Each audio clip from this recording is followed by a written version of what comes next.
And a good football morning, you Birds fans. Birds 365 in flight again. A Wednesday edition. You got your Mac guys, Jody McDonald, along with my partner, John McMullen. J-Mac, how are you this fine morning? I'm doing well, Jody. I'm just in awe. That was a good opening. In flight, I like it. There's a professional, Jody McDonald. I make it up with the best of them. All right, countdown is on. Today's show 63 of Birds 365, and we've got less than 3 weeks to the opening of training camp. And I want to start today by referencing the column that I saw on phillyvoice.com yesterday by John McMullen. It was something that we had discussed a little bit previously on the show, but I want to go even more in depth.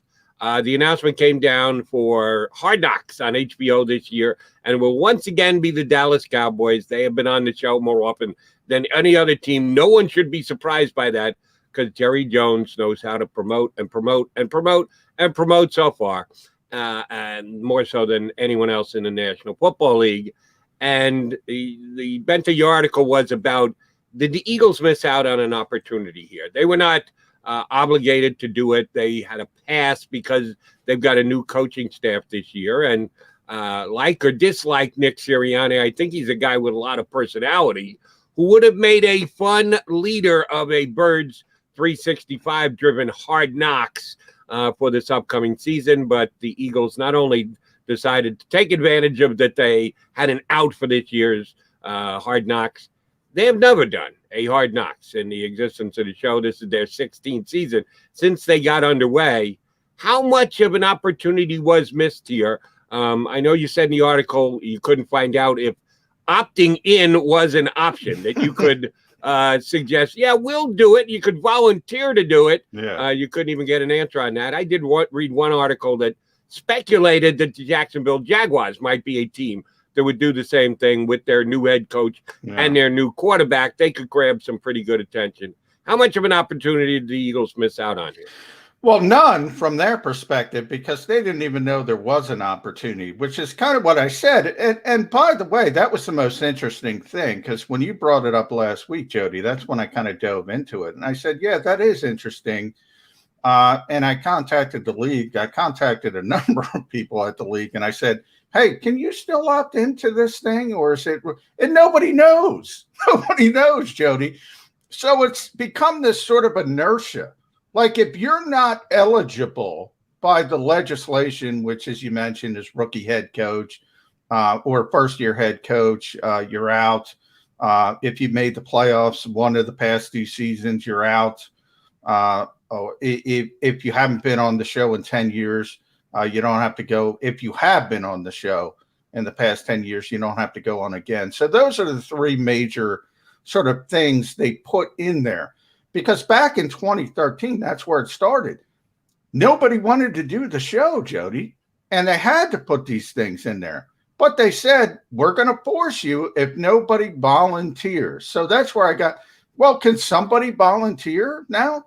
Can somebody say, hey, Nick Sirianni came across poorly in his Zoom introductory presser, which is meaningless. I'll be the first to admit it. Doesn't matter. But he did come across poorly. That's the perception.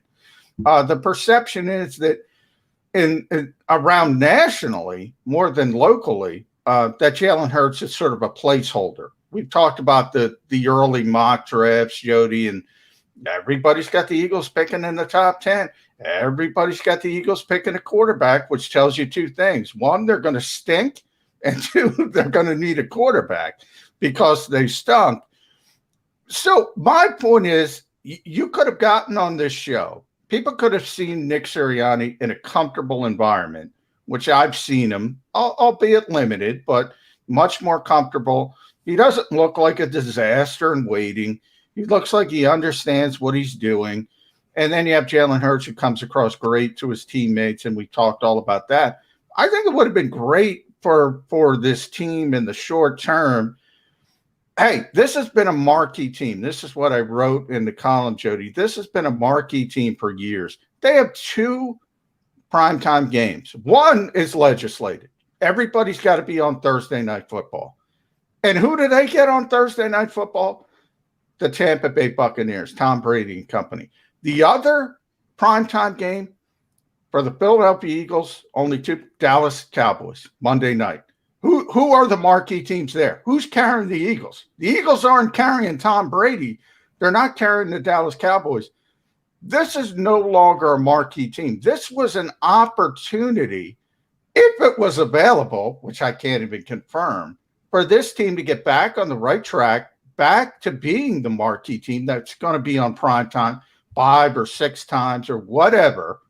Now, ultimately, as I also said, look, if you win, everything will take care of itself. But I just find it interesting. This is the part that bothers me, Jody, and the only part. This team craves that innovative tag. They want to be known as the innovative team. They want to be known as ahead of everybody else. And more often than not, they're just like everybody else. Only Jerry Jones runs towards Hard Knocks, the brand. Everybody else is, we can't go on that show. We can't have the boom mics. We talked to Randy Mueller about it yesterday.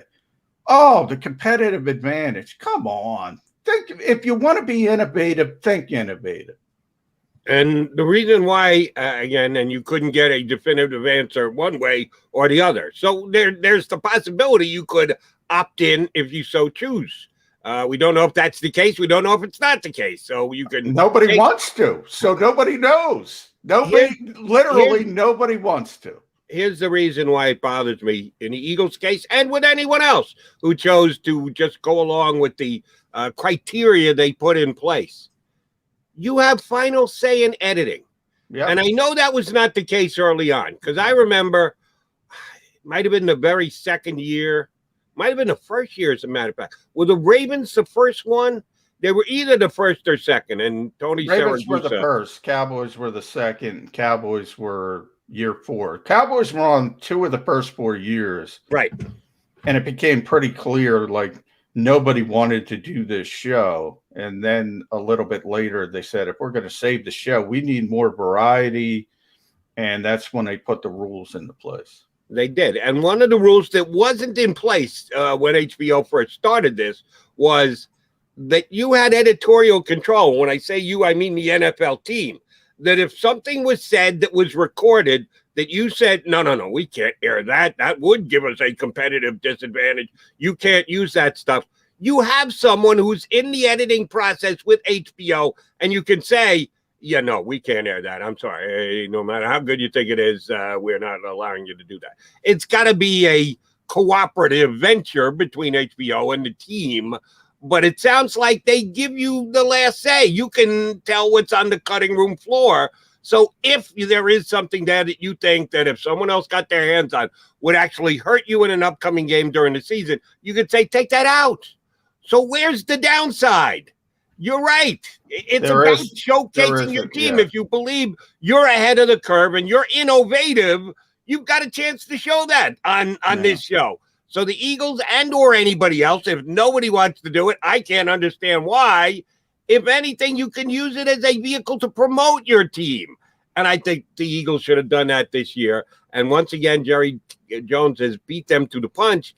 And Jeff Lurie's the guy who's going to ultimately make that call. Nick Sirianni can have an opinion. He can voice it to Howie Roseman and Jeff Lurie. Even Howie Roseman could have an opinion. He could voice it to Jeff Lurie. The guy who's going to say the yay or the nay on the Hard Knocks appearance is going to be Jeff Lurie. Aren't the Cowboys the most highly valued team in the National Football League? In the world. And forget about the NFL, in the world. So you talk about the Real Madrids and Barcelona FC and all the European super teams in soccer, what we call soccer.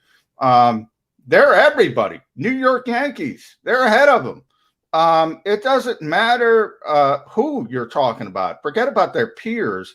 The Dallas Cowboys are the most valued professional sports team in the world, not just the NFL. Yeah, they haven't won a Super Bowl. That's what people will bring up. You can talk about the on-field efforts and efficacy, and it hasn't been where it should have been since Gerry had a few too many gin and tonics with Jimmy Johnson. They had their divorce. That's all fair.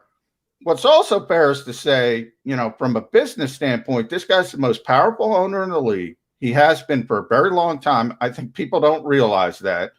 And that's helpful, by the way. That's helpful. And when you talk about things coming up and over the years, a lot of the business decisions have been steered by Jerry Jones and Robert Kraft as the two most powerful owners.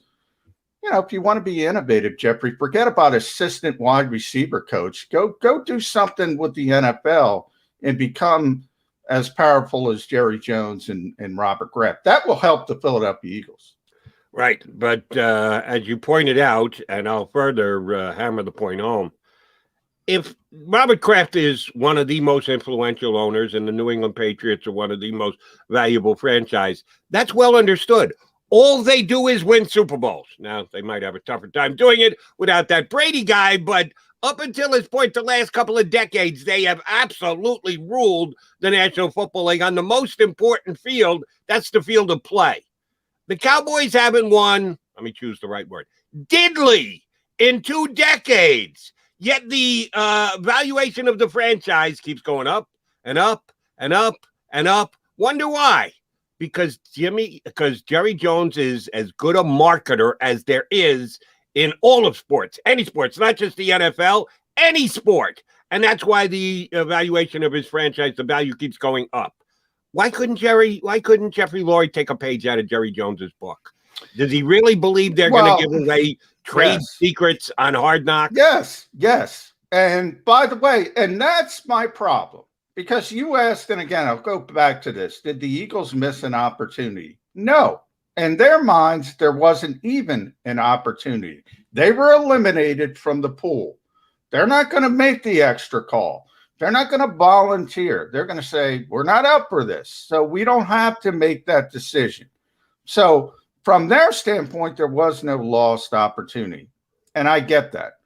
From my standpoint, it is you have to understand where you are as a franchise, that you are so lightly regarded from a national perspective because of what has gone on. And this was an opportunity to change that right away and say, we're not a disaster. We're not a dysfunction. Look, we're on HBO. You can see us every day. It's not the way they think. They think like everybody else. And to me, and again, I bring up Randy from yesterday, Randy Mueller, everything's CIA-like, everything's NSA-like, everything's competitive, but we can't show this. I'll give you a story, Jody. Last year, Jason Peters was set to come back from one of his injuries. I think it was a knee injury. He was going to go back at left tackle. Everybody knew it. Everybody around the league knew it. In practice, under Doug Peterson, they would have something called Wednesday installs. And every time they would install a couple gimmick plays that might be used for the next game. We weren't allowed to report on that. We were clearly told you can't report on what you're seeing here. There was a jet sweep to Adrian Killens that ended up losing 13 yards when they ran it. But anyway, it was understood. Now, somebody made a mistake and said Jason Peters was lining up at left tackle in install with the first team. Everybody knew it anyway. But the Eagles are like, oh, you can't do that, and they shut us out of install for the rest of the season. That's how secretive and CIA-like and NSA-like that this, not only the Eagles, every team in this league is. And it's absurd. Everybody in the NFL knew Jason Peters was going to play left tackle before it was reported. And by the way, nobody cared because he wasn't playing well. Right. The opposition. What are you doing? What is this nonsense? And that's where it all comes down to. And that's where I think when I talk about groupthink and the Eagles and they want to have this innovative tack, well, then think differently than everybody else if you want to be innovative. Don't get in a corner with everybody else and say, get those damn boom mics away from us. What week was this that they shut you out of install Wednesday? Do you remember? I don't remember offhand. It was the week Jason Peters was probably week 10, 11, somewhere in that range. Okay, so they were having a bad season. That was part of it as well. After the second half of the season, but still with some significant games left. You're right. they're paranoid, and they're not alone in that. I don't want to put that on Jeff Lurie's plate that, oh my God, the Eagles are the only team that thinks everyone. No, everybody is, but that's right. The point, Jody. It's they're just like everybody else. It's across the board in the National Football League, but it doesn't mean that you can't take advantage when an opportunity presents itself. I know you said you couldn't get it confirmed, but at least my reading of the situation is when they went to these disqualifications in 2013, it was because Roger Goodell was having issues. He was going to teams and saying, do you want to be on Hard Knocks? And it was just no across the board. So he had to come up with ways for you to be able to say no. And if there was a group that weren't in that group of disqualification, then he's going to bring the hammer down. And he's going to force you to do HBO. And yeah, this year they had 5 teams that weren't quote unquote disqualified from doing Hard Knocks. The Eagles were not among them because they had a new coach and because they were in the playoffs within the last 2 years. But to me, that doesn't take out the fact that anyone who wants can volunteer to do this. And the Eagles, and I'm sure a whole bunch of other teams, opted out and said, no, I'm not volunteering. I'm just saying I think they should have done it this year because they are a team in transition. Didn't the owner say that, as a matter of fact? Didn't he use the word transition on the day that he hired Doug Peterson? Well, that could make for a good story, a good narrative, a good broadcast. And, oh, by the way, maybe you could find some new fans out there. The last time I remember the Eagles playing the underdog card was after they beat the Atlanta Falcons on their field in the first round of the 2017 playoffs. The next week, they did what they did to the Minnesota Vikings, and 2 weeks later, they did what they did to the New England Patriots, and they got to wear their dog masks proudly.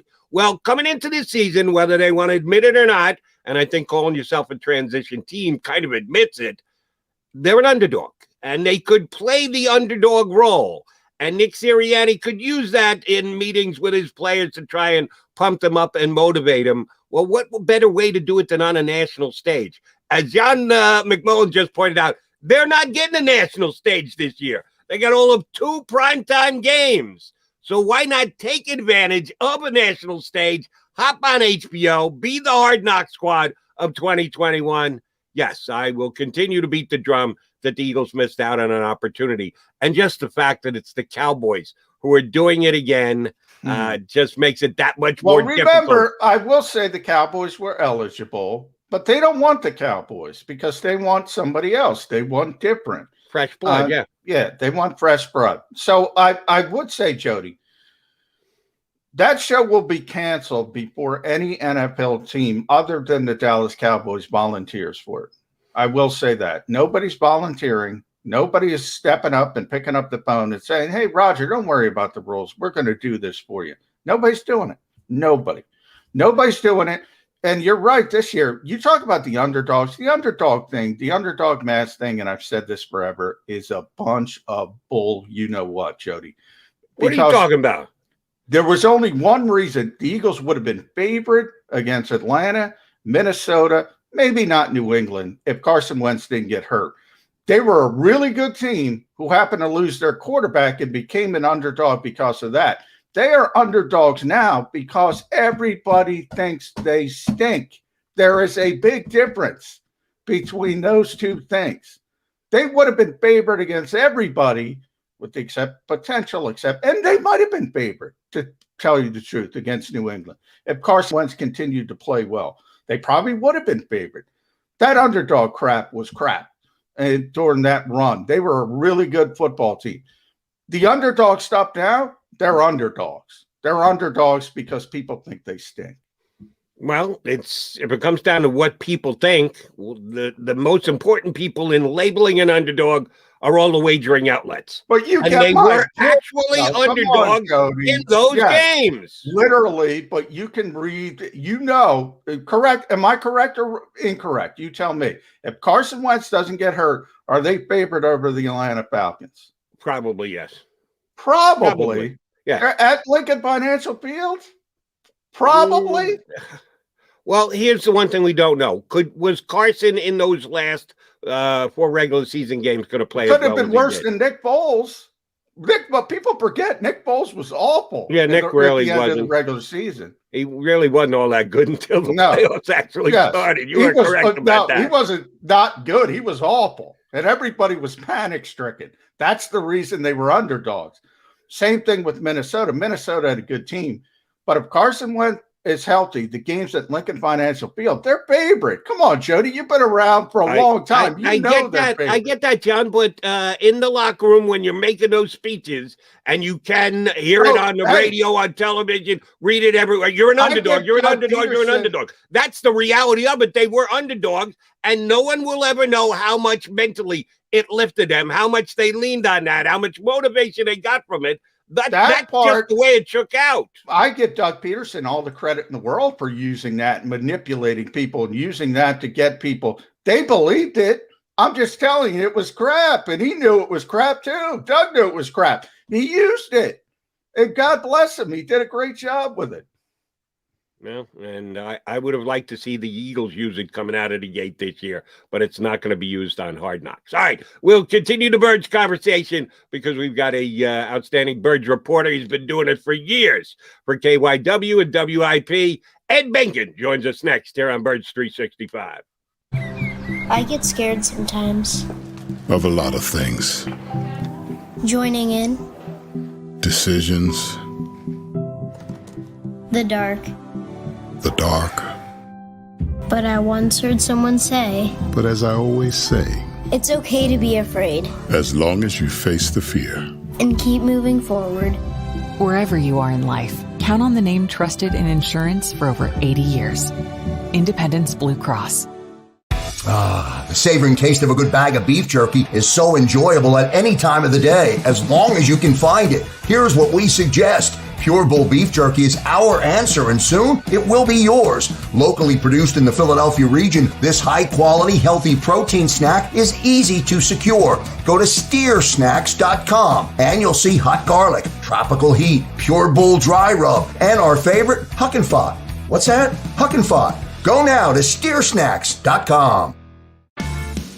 Welcome to the Wildwoods, the perfect place where you can safely do everything or nothing at all. Catch a wave, take a nap, go for a drive, grab a bite. It's your vacation, and we're doing everything we can to make it a safe one. The Wildwoods. Your vacation, your way. The International Brotherhood of Electrical Workers, Local Union 98, is a proud sponsor of The Labor Show with J. Doc and Krause every Saturday night from 6 till 8 p.m. IBEW Local 98's highly trained and superbly skilled electricians are the best in the business, setting the highest safety standards in the electrical industry. So when you're planning your next industrial, commercial, or residential project, choose an IBEW Local 98 union contractor. Learn more at ibew98.org.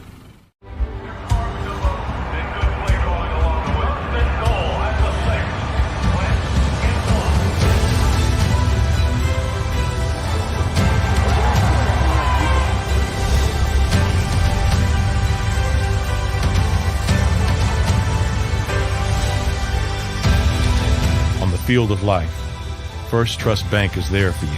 Champions on 3. 1, 2, 3. Because Philadelphia dreams deserve a Philadelphia bank.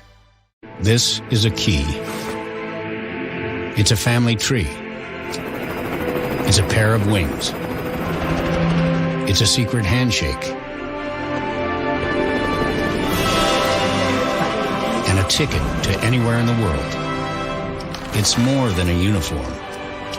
It's the door to a world most people only dream of. There's Strong, and then there's Army Strong. Try it on at GoArmy.com.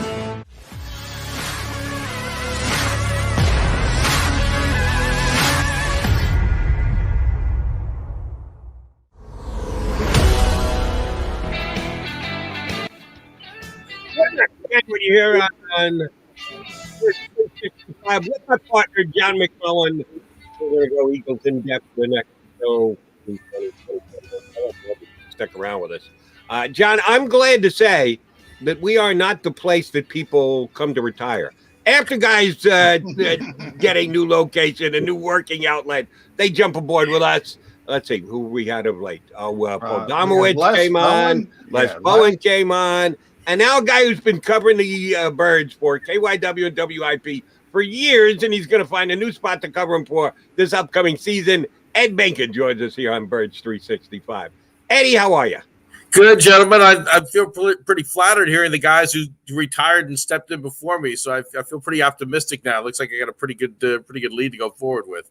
Yeah, it's good to see. It is disappointing, though, because I see so many guys, and that's the reality of our industry with last time Nick Biero as well, who comes on the show from the Allentown Morning Call. You've had a long run here in Philadelphia. Everybody knows I'm Ed Benkin. I've got to get you to do that on the show at the end here. But, it's been for you. It's been Sixers, Flyers, Phillies, Eagles. So you've seen it all in this town over the past 2 decades. Kind of tell us the difference between the passion of the Eagles fans versus, everybody else. Because Philadelphia fans are passionate, but let's be honest, the Eagles are far and above everything else in this town. Right, and I think there's that passion across the board, but because of the intensity of the Eagles fans and what the NFL means, not just to Philadelphia, but to the country, it's a little more intense here, not to mention the fact that when someone like the Dallas Cowboys come to town, it's more intense maybe than any other rivalry with any sports team in the city. It's great to be able to, when you're covering the team, get a sense of that. You realize the importance of what it means to everybody and that passion. And we all kind of wondered after the Super Bowl, well, maybe will things change a little bit? Will people be satisfied that they got their one? Well, doesn't seem that way, judging by the passion, what we're hearing with everybody, and that's good. And that's one of the things that makes this job so much fun is you realize just how much people care about this team.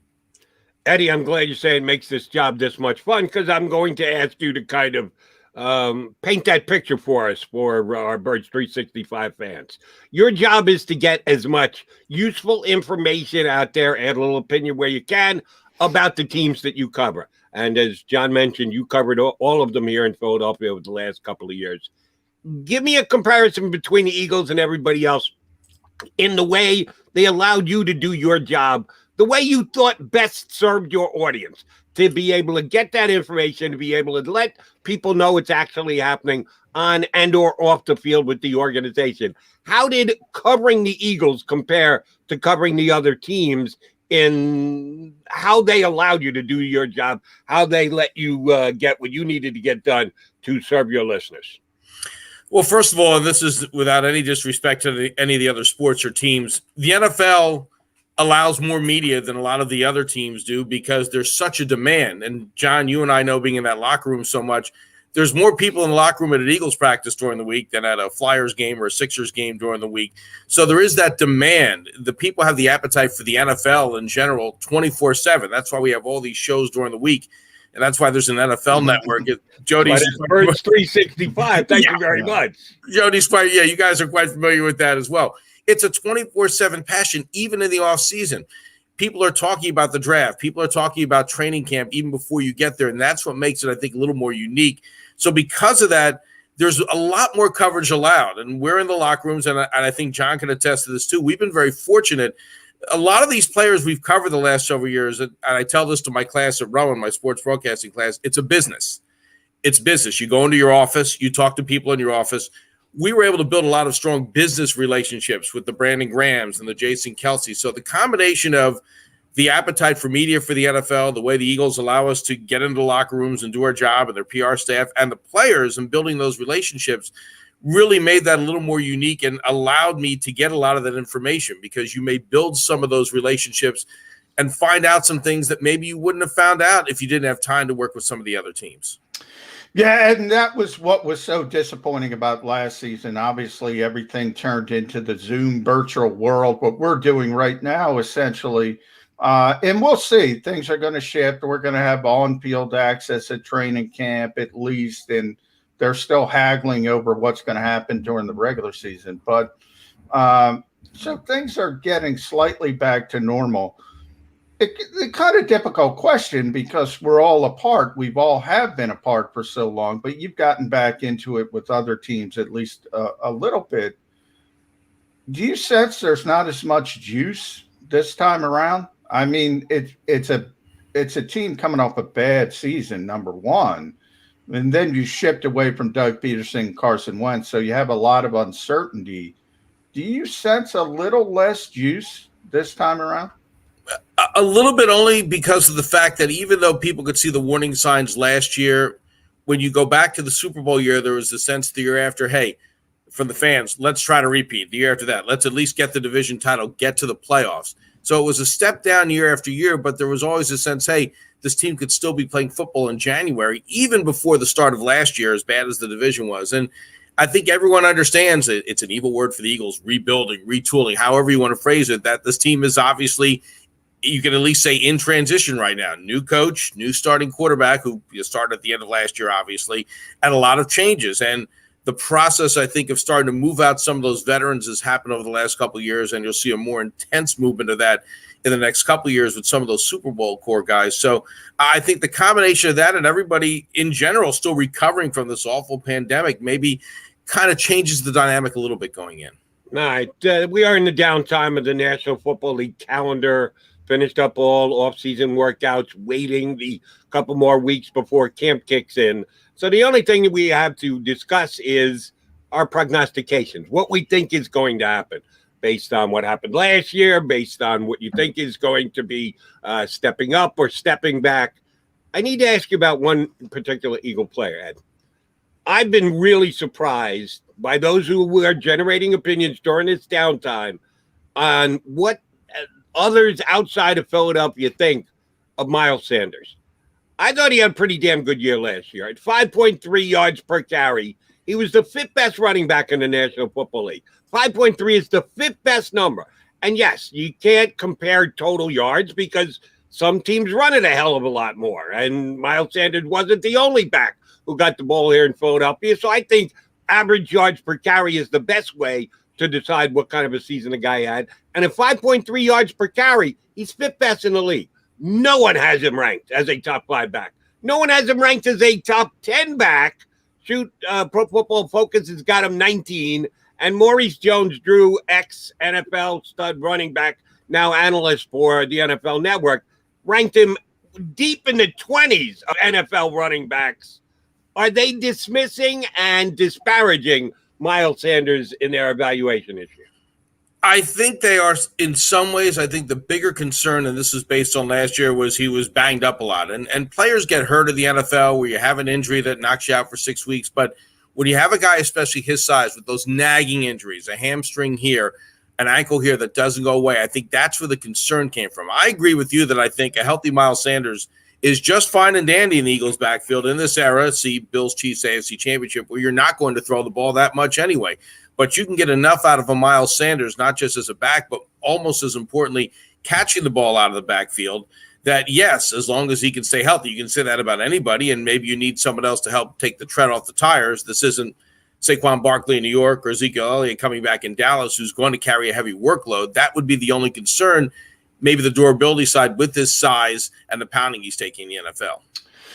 Ed, before I get to any players, I got to talk about the head coach. I got to talk about your first impressions because we haven't had you on the show before of Nick Sirianni. Now, nationally, it's not good, and we all know, we should know from Doug Peterson's first press conference. Everybody thought Doug was going to be a disaster. And all of a sudden, this team's winning the Super Bowl.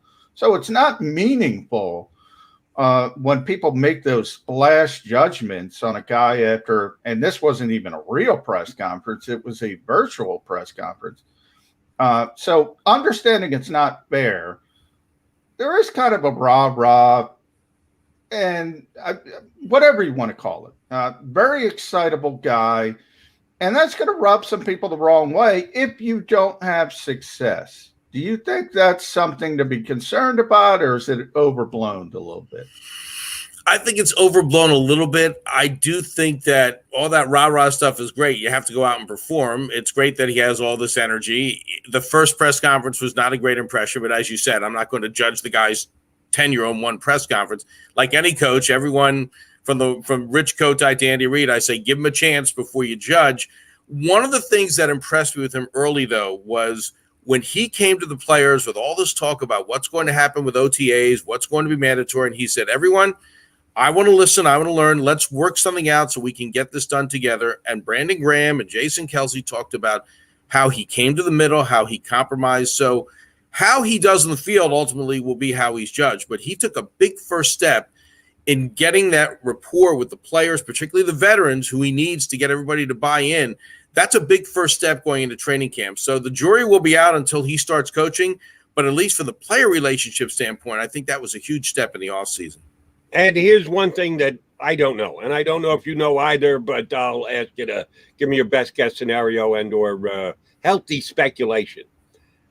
There was a lot of talk, a lot of rumors about how hands-on Jeffrey was during the Doug Peterson administration here in Philadelphia, that Doug would hear about it on days after wins, that they didn't throw the football enough with his Monday morning meetings with Jeff Lurie. And I'm sure that reporting was as accurate as it could be. Even though he won a Super Bowl, Doug was a coach who had a pretty good thumb on his activities from both his owner and his general manager. So now you have a new guy who's never coached a day in the National Football League. And if the members above him were hand pushing the head coach in certain directions, you've got to believe the new guy is going to be directed and guided even more so going forward. But they let him pick his coaching staff. If you go down the Eagles coaching staff, almost to a man, every one of them has some kind of tie to Nick Sirianni. They never did that with Doug Peterson. Doug was dictated to as to what his coaching staff was going to be. He was good enough to keep a whole bunch of Chip Kelly guys. And then when he wanted to make moves, they said, no, that's not happening. We all know the famous, he's sticking around. He's going to be our offense quarter. And 48 hours later, he's fired. So we know what happened. We know how it shook out there. It was dictated to him. Do we read into the fact that he had so much say, Nick Sirianni, in putting together this coaching staff, that maybe part of that transition that Jeff Lurie referenced is we're going to give the coach a chance to coach rather than micromanage things from behind the scenes? Am I just like whistling for Dixie here and being overly optimistic that they're going to give Nick Sirianni a chance to actually coach his football team? Well, if the reporting is accurate, and we feel like it is certainly with the people who are reporting it, I'm not so sure he'll have that total freedom. Maybe Jeffrey Lurie is realizing, okay, we have to loosen the chains a little bit here. But look, they could have brought in someone with a lot more clout, with a lot more experience as head coach, who they would have realized they could not do what they reportedly did to Doug Peterson. So I think there's a fine line, because if you're Jeffrey Lurie and you're Howie Roseman, you want to give the new coach a chance to build with the staff, to build with the players. And there has to be some hands off there if what was told before is true with the way they dictated things with Doug. I think part of what happened with Doug, yes, there was some of that controlling, but after the Super Bowl, sometimes guys kind of, for lack of a better term, start smelling themselves a little bit and feel like, okay, we know what we're doing. We're in charge, Doug. This is how this is going to work. So I think there will be some leeway with Nick Sirianni. Now, if they start off at 4-8, we'll see how much of that leeway remains to be seen going forward. You know, Ed, I've been doing this preview series for Sports Illustrated, kind of ranking the NFC East at each position. Just got done with the coaches. And I heard this again from a former AFC personnel guy, and I've heard it a number of times. And they make the comparisons, and I'm going to give it to you, and I want to get your thoughts on it. Sean McVay had Wade Phillips. Doug Peterson had Jim Schwartz when he became a first-time head coach. Matt Nagy had Vic Fangio. On and on. Even last year, Joe Judge had Jason Garrett, who was a longtime coach of the Cowboys, obviously. Nick Sirianni doesn't have anybody. It seems to me his inner circle, the closest guys to him are Shane Steichen and Kevin Patullo. And it was interesting. He was explaining Kevin Patullo, when we got him, was explaining how close he was to Nick Sirianni. He sounded like his right-hand man when he got into the NovaCare complex. Do they need a veteran sounding board? Is this possible to even work with no experience? Is it possible? Yes, because we don't know if these assistants, just like the head coach, could turn out to be an outstanding staff. But you would like that veteran. Even when Andy Reid's rookie year came about, he brought in Rod Dowdhauer. He brought in a couple of veteran coaches. You would like to see that. Now, maybe this group grows together and becomes an outstanding staff. But like you said, there's not that established coach. Jim Schwartz had his critics. He had his people praising him, but there's no second-guessing the fact that he came in here with experience. He had outstanding run as a defensive coordinator after his tenure with the Lions. He doesn't have that right now. And there is going to be that time, as much as I said, Nick Sirianni's established himself with the players, not just with the X's and O's. Every team in the NFL has the part of the year where the ship's rocky a little bit, and you need that steadying influence. A lot of that's going to have to be the veteran players since, as you said, there's no one in that room. I would have liked to have seen at least one veteran coach just as a sounding board in there. That's not there. And so I think the biggest test with the staff is going to be when the waters are a little rocky this year to kind of get things refocused. And as a guy who's been in the Eagle locker room for years, and we all know last year was not the case because of COVID situation and everyone doing things virtually. So I'm taking you back to previous seasons. Zach Ertz was a main contributor on his team and a big part of the Super Bowl winning championship squad in 2017. He and the Eagles are at loggerheads. John, I am assuming yourself don't believe he's going to be back there. We'll see how it shakes out. How it shakes out will be taken in by all of the current Eagle players. And guys like McMullen, McDonald, and Benkin will have opinions on how the Eagles handled it. Did they do it right? Did they do the right thing by the players? Zach Ertz, who someday may be in the Eagles Ring of Honor. How much did the Eagles have to worry about that? How much is Howie Roseman considering what will the rest of my roster think on how I handle Zach Ertz? Should he just do what's best for the team in his eyes, just in relation to Zach Ertz and what you can get for him and the salary cap? Or does he have to take the opinion of other Eagle players on the rosters into consideration? I think he has to make what in his mind is the best move for the Philadelphia Eagles. The players may be upset if Zach Ertz is released or traded somewhere. That's the business of the NFL, and we see it in that locker room. We saw Malcolm Jenkins exit after the season a couple years ago. We see veterans go out the door. It's part of the business of the NFL. It certainly has worked in New England, among the many things like cutting a lawyer Malloy right before the start of a season. It is the business side of it, so the players may be upset. And the players may say, well, we really wanted Zach Ertz back. Why didn't you have this meeting to patch everything up and bring him back in? But then it's time to go play football. Then it's time to hit the practice for training camp, get the first day with pads. So I don't think it will have a long-term effect with this group as far as what they decide to do with Zach Ertz. Having said that, if, as we believe, he is not going to be here, get this taken care of and get this over with now. Training camp starts July 27th. You don't want this to linger. You don't want this to fester. You don't want to have Dallas Goedert asking questions and answering questions about when is Zach Ertz going to be traded. If you're going to move forward, do it as quickly as you possibly can. All right, Ed, I feel like we buried the lead. The lead with the Philadelphia Eagles is the quarterback, and the quarterback is Jalen Hurts, and we got to see him a little bit at the end of last season. We also look forward to next season. We see the 3 first-round picks. We see the salary cap room that is going to be there after they take sort of that bad gulp of medicine from Carson Wentz. Jalen Hurts is getting 1 year to prove he can be the starting quarterback of the Philadelphia Eagles. What can he do to prove that? What does he have to do to prove that, to be the long-term starting quarterback of the Philadelphia Eagles? One of the things I think he already started to do last year that he has to continue to do is establish himself as the leader of this football team. And for a rookie, the veterans were blown away by his demeanor, by his presence. That's step one. He obviously has to continue to improve as a quarterback, getting Devontae Smith to throw the ball to, and then hoping the Jalen Reagors of the world have better years. That'll certainly help. But there were mistakes that Carson Wentz made that Jalen Hurts didn't when he first came in, starting with the Arizona game, the New Orleans game. He has to continue to build on that. There's so many intangibles for a young quarterback. It's not just being able to make the throw. It's knowing when to throw the ball away. It's knowing when to vacate the pocket. We saw glimpses of that. We had kind of the appetizer a little bit. Across the board, his skills have to continue, and he also has to continue to do what he's doing and establish himself in that locker room. I don't think he has to have Patrick Mahomes numbers to stay around next year, but I think he has to do well enough for the Eagles to say, okay, we have a young quarterback in his second year. He took that step forward across the board with all the intangibles as well as his skills. We won some games thanks to him that could have gone either way. We feel comfortable going forward with him next year. So Ed believes that Jalen Hurts is going to win the competition for starting quarterback for the Philadelphia, because the coach keeps telling us it's a competition. Wink, wink, nod, nod.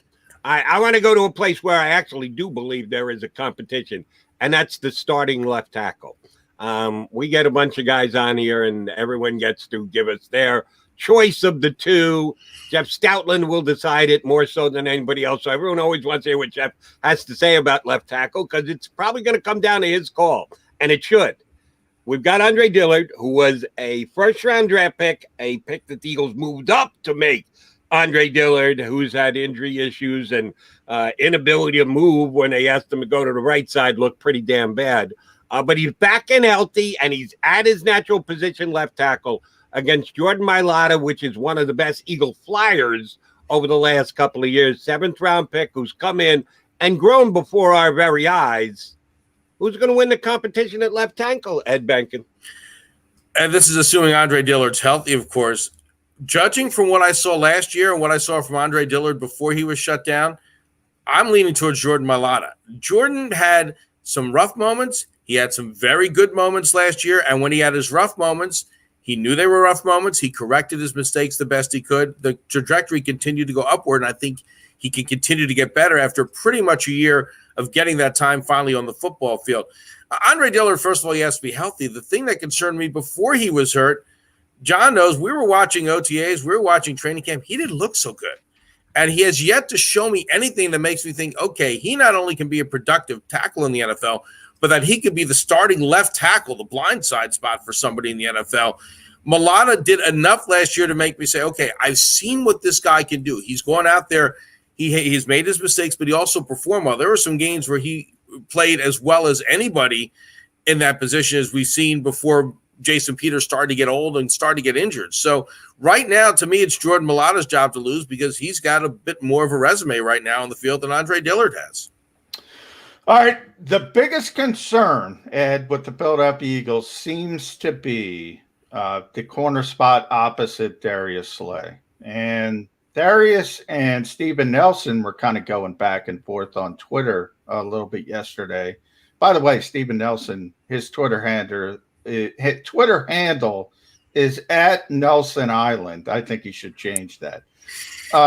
The expectations, if the Eagles bring in Steven Nelson, and I think they're going to bring in Steven Nelson at some point, because he's not going to get a ton of money, and he's going to get an opportunity here to be a starter from day one. If they can get Steven Nelson in, or if they don't get Steven Nelson in, how many Toms are you going to use on third downs this year? A lot. It is, I think I agree, the biggest concern. I mean, getting Anthony Harrison in the secondary, the safety, can help kind of stabilize things in general a little bit across the board. When you have the back end stable, it kind of carries over a little bit. But there is concern, and let's face it, even last year with the Green Goblin back there, it's been kind of an up and down year of the secondary, and even Slay had his good moments, but maybe not the kind of moment that you said, yeah, that's why we paid all this money to get this guy in here and to have him as a shutdown corner. So because of that, that is the biggest concern. You have enough of a kind of a mishmash back there. He comes in, I think he can win the spot. I think it's a situation right now where you're concerned across the board, and hence why the pass rush has to be better this year as well. I think that is a concern, and you need that depth, certainly in an era of the NFL where you're playing nickel personnel more, when you have diamond there more, and you've had guys who have not achieved what you hope to achieve. And so that would be my biggest concern going in.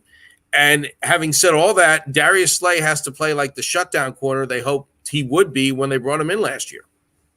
And in the wide receiver room for the Eagles this offseason, they had a mega potential star in Devonta Smith. That's my opinion. I said it before the Eagles ever drafted him. I love the kid. I thought he was the best wide receiver in the draft, and the Eagles maneuver nicely to be in a position to take him, drop back to where they wouldn't have got him, move back up again to get in position and grab him. I'm a huge fan, and I think he's going to have a big first year. And he's already got an ongoing relationship with the Eagles' potential starting quarterback. Because remember, it's a competition. But we know that he's already worked with Jalen Hurts at Alabama. Even though he's never made a play in the National Football League, he's their number one wide receiver. You got a bunch of other guys in that room that are young, that have had whatever opportunities they've had, who want to have this being a blossom breakout type year for themselves. Is there going to be an issue that the new guy who's never made a play, and I know Jalen Reagor hasn't made that many plays, and Fulgham had a great run, but then kind of disappeared, and Watkins and Hightower and J-Jaw have all had their varying numbers of chances in the National Football League.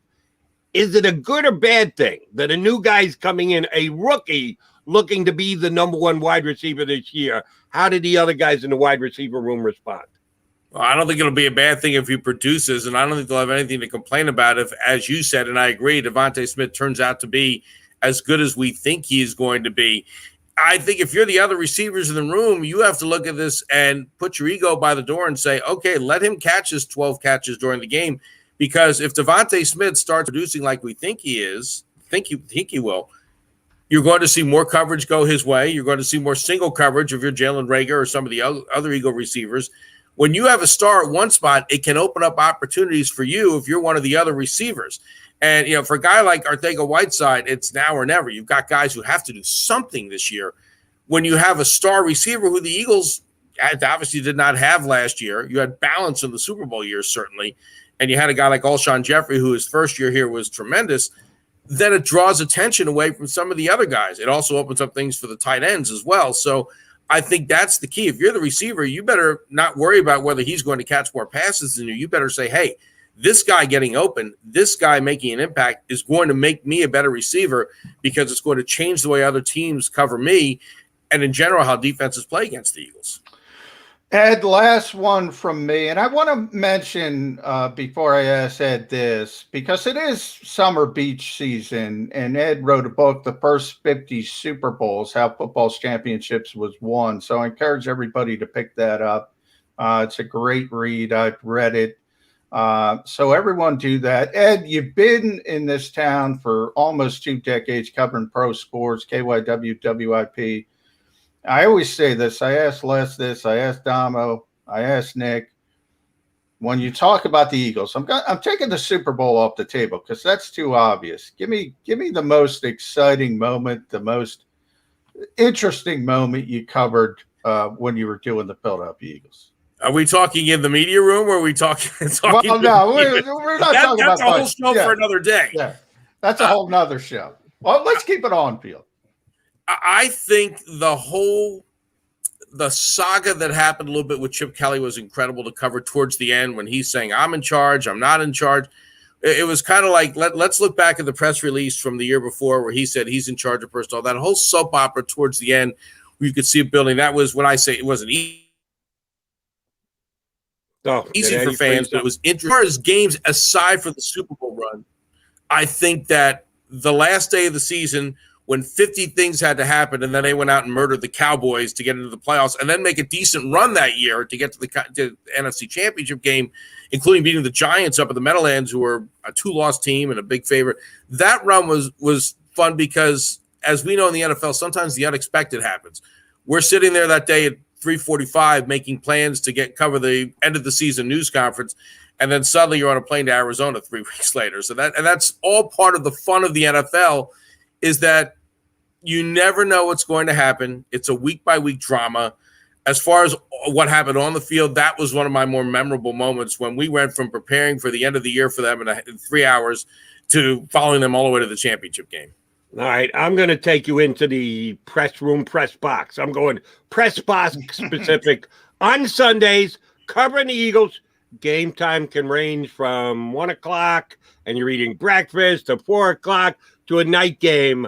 What was the best fare that the Eagles ever put up with? What was your favorite thing to eat when you say, all right, I know it's good because they're a little predictable at times, but what was the thing that you looked forward to? Hey, I'm eating on the Eagles today. This is not a bad thing. I'm going to enjoy myself.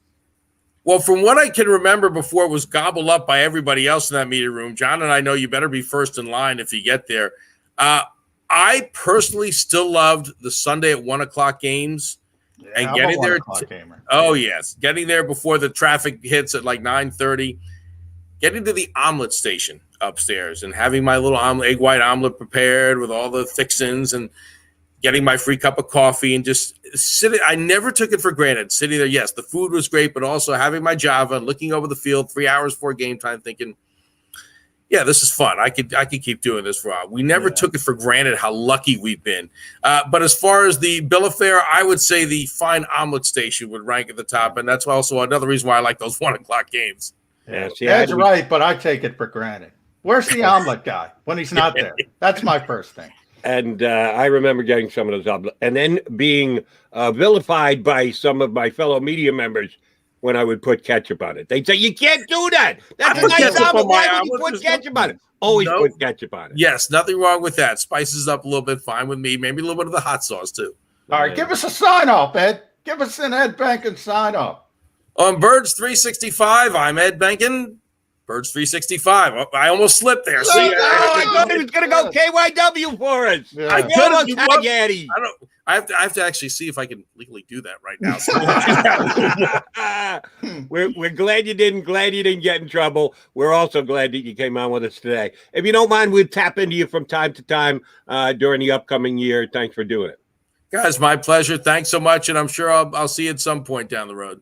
Ed Benkin here with us on Birds 365. All right, we'll come back in just a couple. I got another thing or two I run by J Mac. Got a good guest for you coming in hour number 2. Adam Kaplan, who we've had on the show previously, co-host of Inside the Birds podcast, is going to hop aboard with us. We'll talk some football coming up in about 20 with Adam Kaplan here on Birds 365.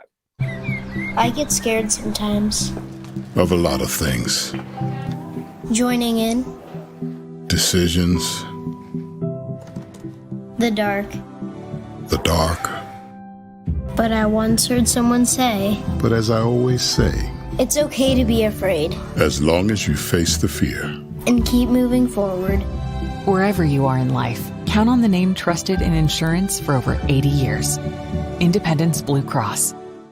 The savoring taste of a good bag of beef jerky is so enjoyable at any time of the day, as long as you can find it. Here's what we suggest. Pure Bull beef jerky is our answer, and soon it will be yours. Locally produced in the Philadelphia region, this high-quality, healthy protein snack is easy to secure. Go to steersnacks.com, and you'll see hot garlic, tropical heat, Pure Bull dry rub, and our favorite, Huck and Fod. What's that? Huck and Fod. Go now to steersnacks.com. Welcome to the Wildwoods, the perfect place where you can safely do everything or nothing at all. Catch a wave, take a nap, go for a drive, grab a bite. It's your vacation, and we're doing everything we can to make it a safe one. The Wildwoods. Your vacation, your way. The International Brotherhood of Electrical Workers, Local Union 98, is a proud sponsor of The Labor Show with J. and Krause every Saturday night from 6 till 8 p.m. IBEW Local 98's highly trained and superbly skilled electricians are the best in the business, setting the highest safety standards in the electrical industry. So when you're planning your next industrial, commercial, or residential project, choose an IBEW Local 98 union contractor. Learn more at ibew98.org.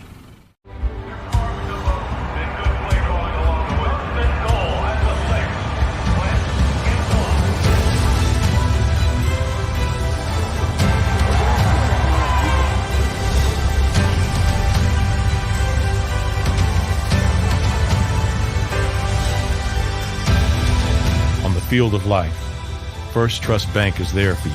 Champions on 3. 1, 2, 3. Because Philadelphia dreams deserve a Philadelphia bank. This is a key. It's a family tree. It's a pair of wings. It's a secret handshake. And a ticket to anywhere in the world. It's more than a uniform. It's the door to a world most people only dream of. There's strong, and then there's Army Strong. Try it on at GoArmy.com.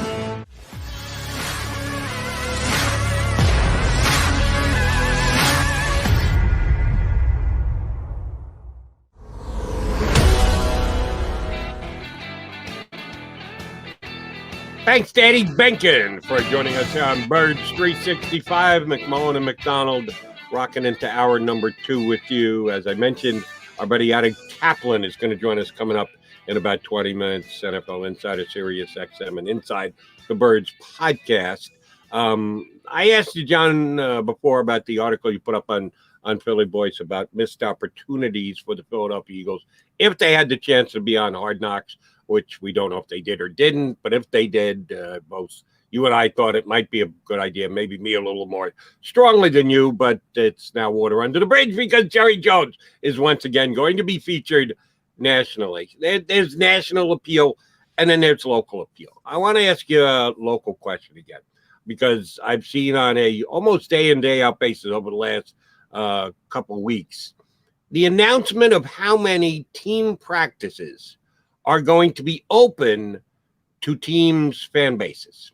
The Chargers don't practice at their facility. They do it elsewhere in, I think, Santa Monica or somewhere along those lines, one of those fancy towns out there in California. But they're going to have 17 open practices that fans can attend this upcoming year. The Cowboys are going to have 13 or 14 open practices. I just saw yesterday the Green Bay Packers.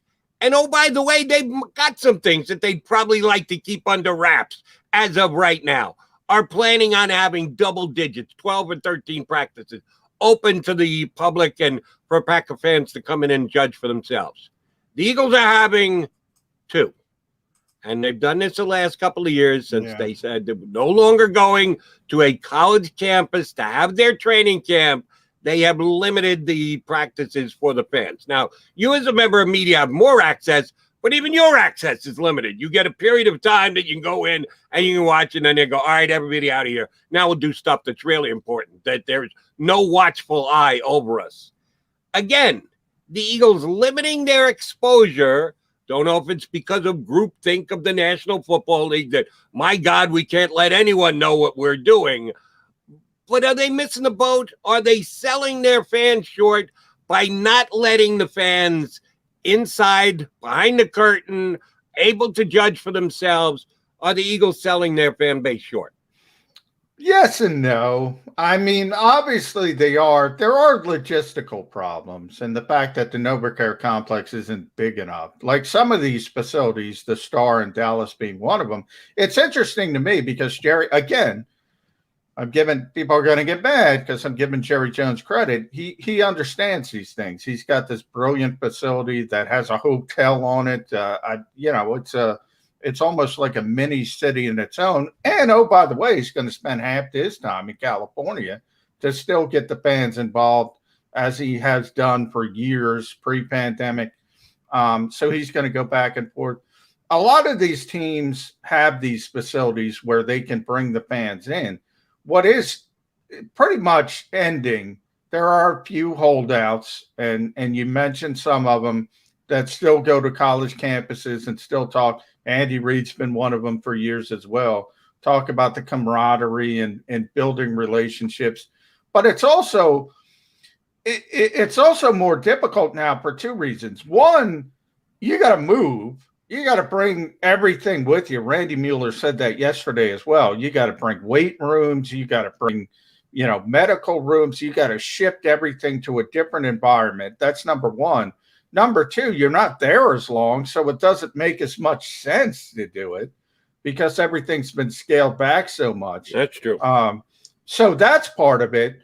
But I think from the Eagles' perspective, I think they made a mistake. And this is, people say it's $10, it's for charity. Yeah, it is. And I get that. And most people can give up $10 and it's not that big of a deal. But training camp used to be the one place where your fans could go for free and see the team.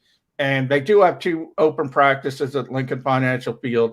But you bring a family of 4 or 5, that's $50. You gotta pay for concessions. They're certainly not giving you food. I don't know how things work completely. I think they missed the boat a little bit there, but they just can't have a lot of fans at the NovaCare complex. It's just not big enough. The cost of it, and yes, let us note full well that the Eagles turn the money that they generate from the practices that they have, that they charge for attendance over to charity. So it's not money going into Jeff Lurie's pockets. Let's certainly get that on the record. The money aspect of it doesn't bother me. And it's not because I can afford the $10. It really wouldn't. Even if I were in a less than being able to pay situation. If you want something, there's nothing in the world is the point I'm trying to make. So very few things that are free anymore. You got paid for everything, at least the nominal cost. No, it's the fact that you don't even have the opportunity. You have the opportunity to go to 2 practices when for years, and there are a lot of Eagle fans that predate the Eagles going to the NovaCare complex and taking preseason practice out of it, more than not, as a matter of fact, who did take that ride out of town to go. The cost was getting in your car and going on the Northeast Extension to be able to watch the practice.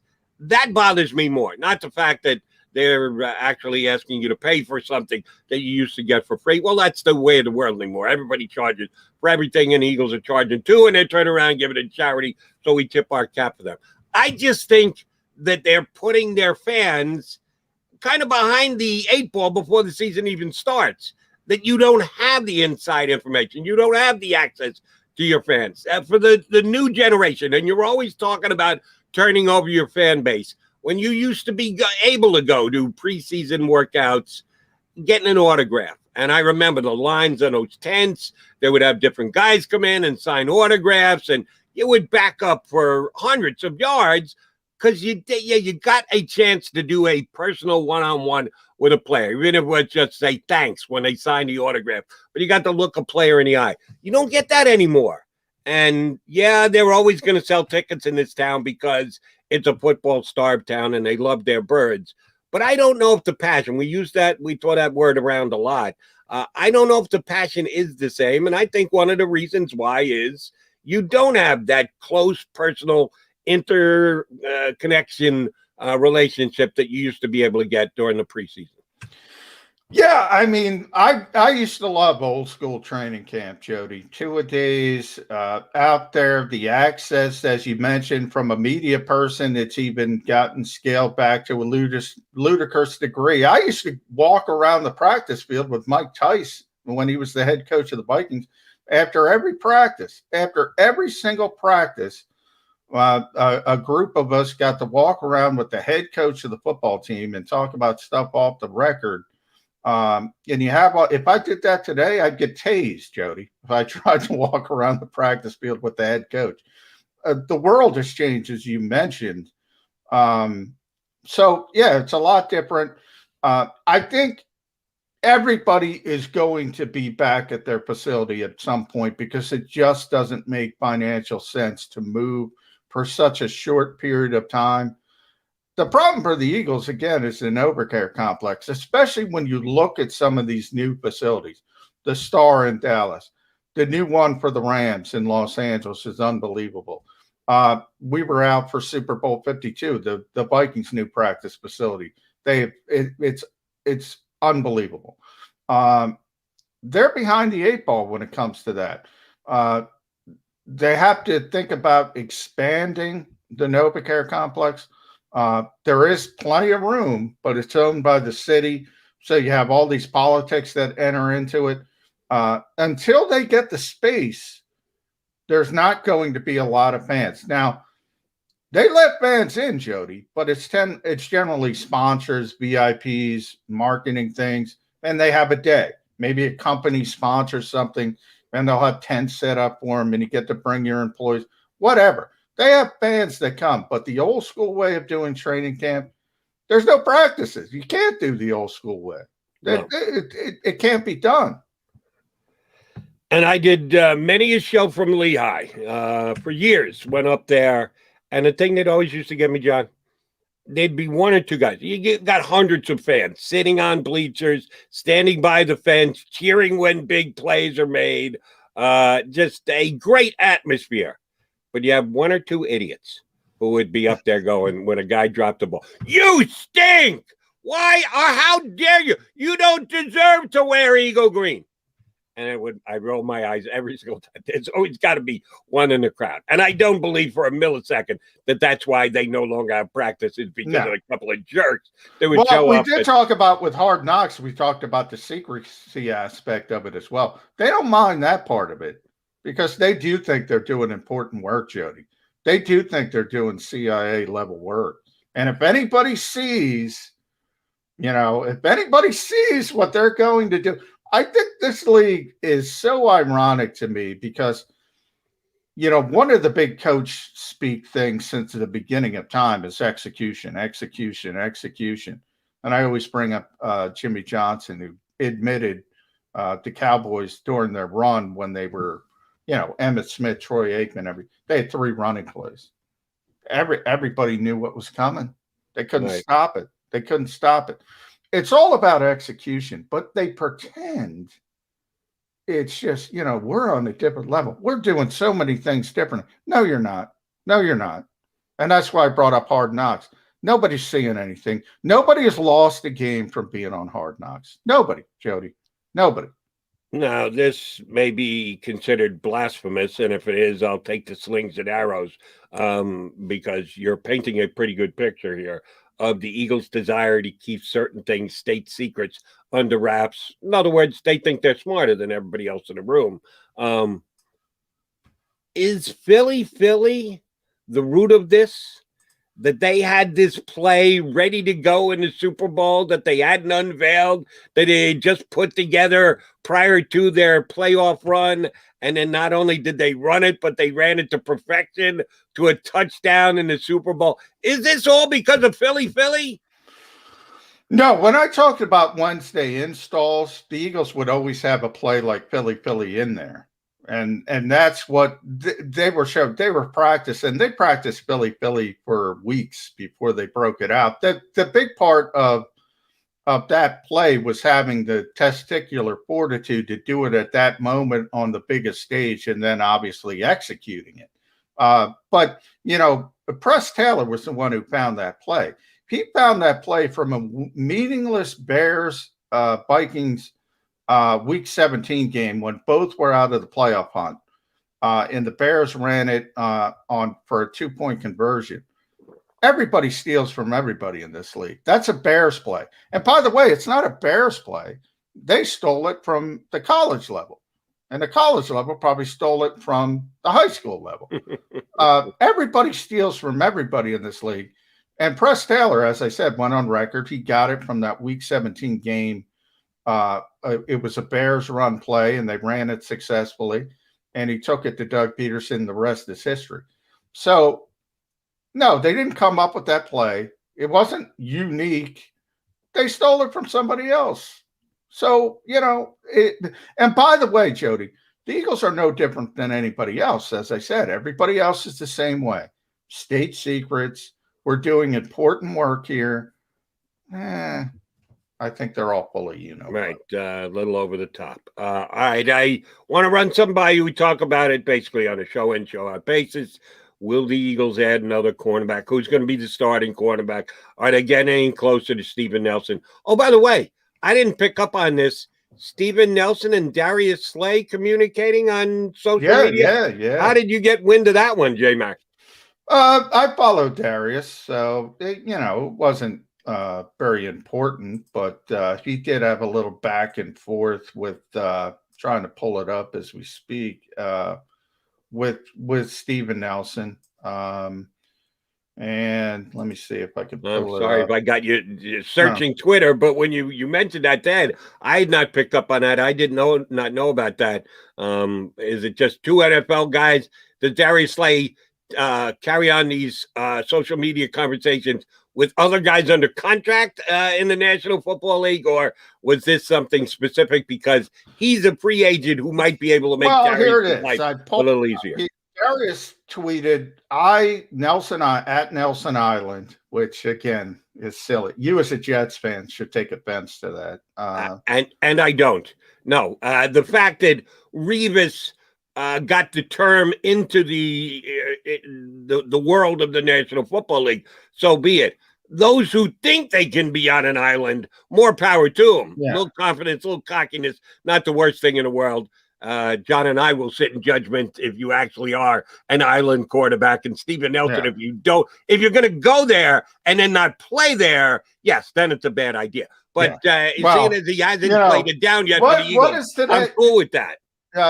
Jody, if it's July 7th and you can't get $3 million on a deal, you're probably not going to be able to be on that island alone. But that's just my theory. Who knows? But anyway, so Darius tweeted, Nelson Island, that green will look good on you. And Steven Nelson tweeted back, it could be all so simple, my man. So there it is. Yeah, well, that's easy enough to read between the lines. When the Eagles pony up my asking number, I'll be your teammate, bro. I'll come in play across from you. Don't tweet at me. Tweet at your boy, Howie Roseman, and we get this thing done. You give me $4 million and I'm there tomorrow. That's basically what he's saying. But I want to put the CB2 conversation aside for just a second. John, an excellent potential defensive addition to the Philadelphia Eagles came onto the NFL market yesterday. The former Philadelphia Eagle, Nate Gerry, became available when he was cut by the 49ers. Now, they didn't sign him. We're kind of poking some fun at Steven Nelson because we're sitting here in July and he hasn't signed. Nate Gerry didn't sign till March, which usually is a quicker run on free agents. It was late March, too. So he had to wait for a while. And the 49ers signed him, but they turned around and cut him. And this is like a weird time when guys get cut. Either it happens immediately after off-season workouts or you let them get into camp. And you can make a decision quickly in camp. But to be cut in the middle of the downtime of the National Football League is not a good look. I remember Nate Gerry making plays here. They were few and far between. And maybe when he did make them, some people got overly excited. But I won't say that he was a god-awful stiff when he was here. Who were those players? Because Eagles fans hated Nate Gerry. They hated the poor guy. They hated him so much I felt bad for him. Same here, because doing shows and Gerry killed us and Gerry did. I said, the Eagles have bigger problems than Nate Gerry, but I agree that it was time to move on, and they did. And he's not even a guy that you can say, oh, he knows the system, because it's a whole new system here. They changed their coaching staff. What do you think he did so bad to get bounced out of San Francisco at this juncture of the offseason? He was waived injured, I believe. So really? I didn't see that. He had an ankle injury, and it's interesting when Adam comes on because I didn't check it, so I'll ask Adam. But I believe he was waived injured, and he had an ankle problem here at the end of his time. So it was assumed it was related to that, and then you have to work out an injury settlement, and that's what the 49ers are probably going to do. Now, he didn't sign that much for that much anyway, so it's not that big of a deal. But anyway, it's a similar thing to, a rookie undrafted player like Trevon Grimes who got hurt. The Eagles had to work out an injury settlement before they could release him off injured reserve. So he is hurt. He's not completely healthy. I don't think he's going to be back here. He could probably help as a special teams player. He's always a good special teams player, but they brought in Eric Wilson. Alex Singleton proved himself to a certain degree. So I don't see the reunion. Now, if Jim Schwartz was still here and Ken Flajole were still here, I'd probably have a different take on it because those two guys loved Nate Gerry. They loved him. Right. When I read it I think it was on Pro Football Talk yesterday, I didn't notice that there was any injury attachment to it. I thought it was just, we saw enough Nate Gerry and we're moving on from him, which again, just by the timing of it, grabbed my attention because you don't see guys getting cut who are just signed as free agents. You only have X amount of workouts to look at the guy. He had made a decision to sign him off what he had done in his previous stop, which was here in Philadelphia, yet they were quick enough to move off from him. I hope that's the case. I hope he's actually hurt, because then that at least will give him an explanation as to potentially landing with another team. He had to get healthy, and the 49ers didn't want to use a roster spot for waiting for him to get injured. I thought the guy was an okay guy.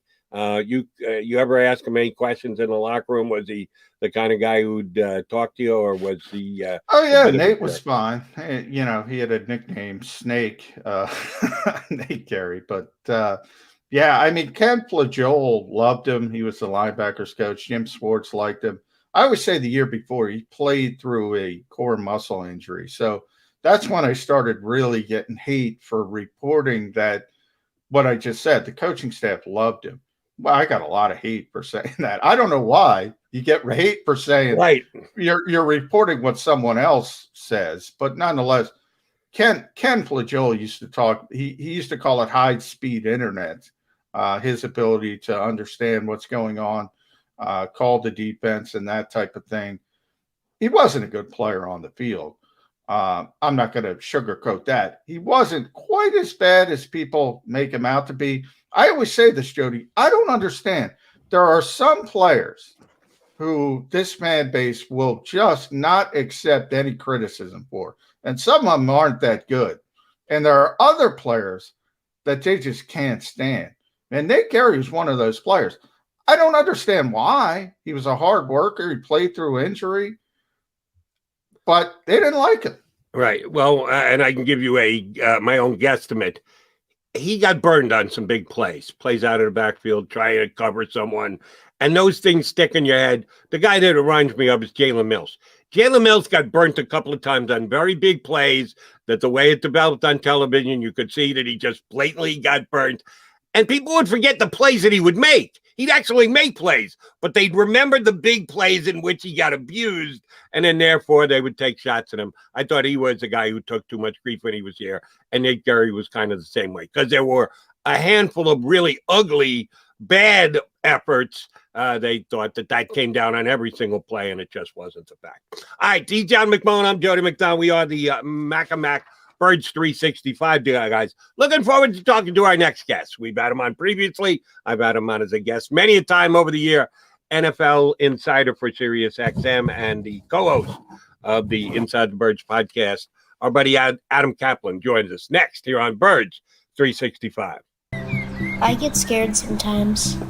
Of a lot of things. Joining in. Decisions. The dark. The dark. But I once heard someone say, but as I always say, it's okay to be afraid. As long as you face the fear. And keep moving forward. Wherever you are in life, count on the name trusted in insurance for over 80 years. Independence Blue Cross.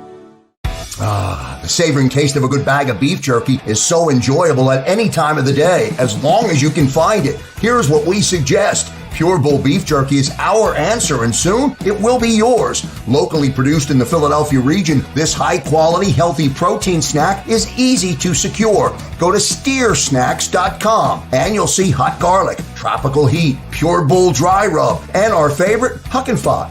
What's that? Huck and Fod. Go now to steersnacks.com. Welcome to the Wildwoods, the perfect place where you can safely do everything or nothing at all. Catch a wave, take a nap, go for a drive, grab a bite. It's your vacation, and we're doing everything we can to make it a safe one. The Wildwoods. Your vacation, your way. The International Brotherhood of Electrical Workers, Local Union 98, is a proud sponsor of The Labor Show with J. and Krause every Saturday night from 6 till 8 p.m. IBEW Local 98's highly trained and superbly skilled electricians are the best in the business, setting the highest safety standards in the electrical industry. So when you're planning your next industrial, commercial, or residential project, choose an IBEW Local 98 union contractor.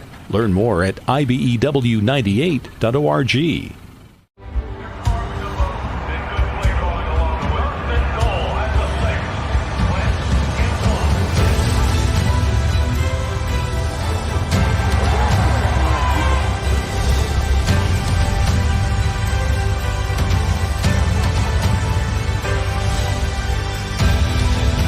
field of life, First Trust Bank is there for you. Champions on three. 1, 2, 3. Because Philadelphia dreams deserve a Philadelphia bank. This is a key. It's a family tree. It's a pair of wings. It's a secret handshake. And a ticket to anywhere in the world. It's more than a uniform. It's the door to a world most people only dream of. There's Strong, and then there's Army Strong. Try it on at GoArmy.com.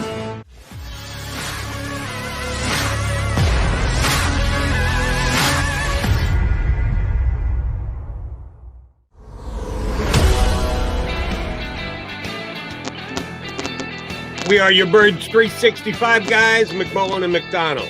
We've got a good couple of minutes to invest with our next guest. And it's good that we have these minutes because he's going to tell us something that we probably didn't know before. He's one of the best NFL inside information guys that there is. He does it for Sirius XM and his Inside the Birds podcast. His co-host, Adam Kaplan, jumps aboard Birds 365.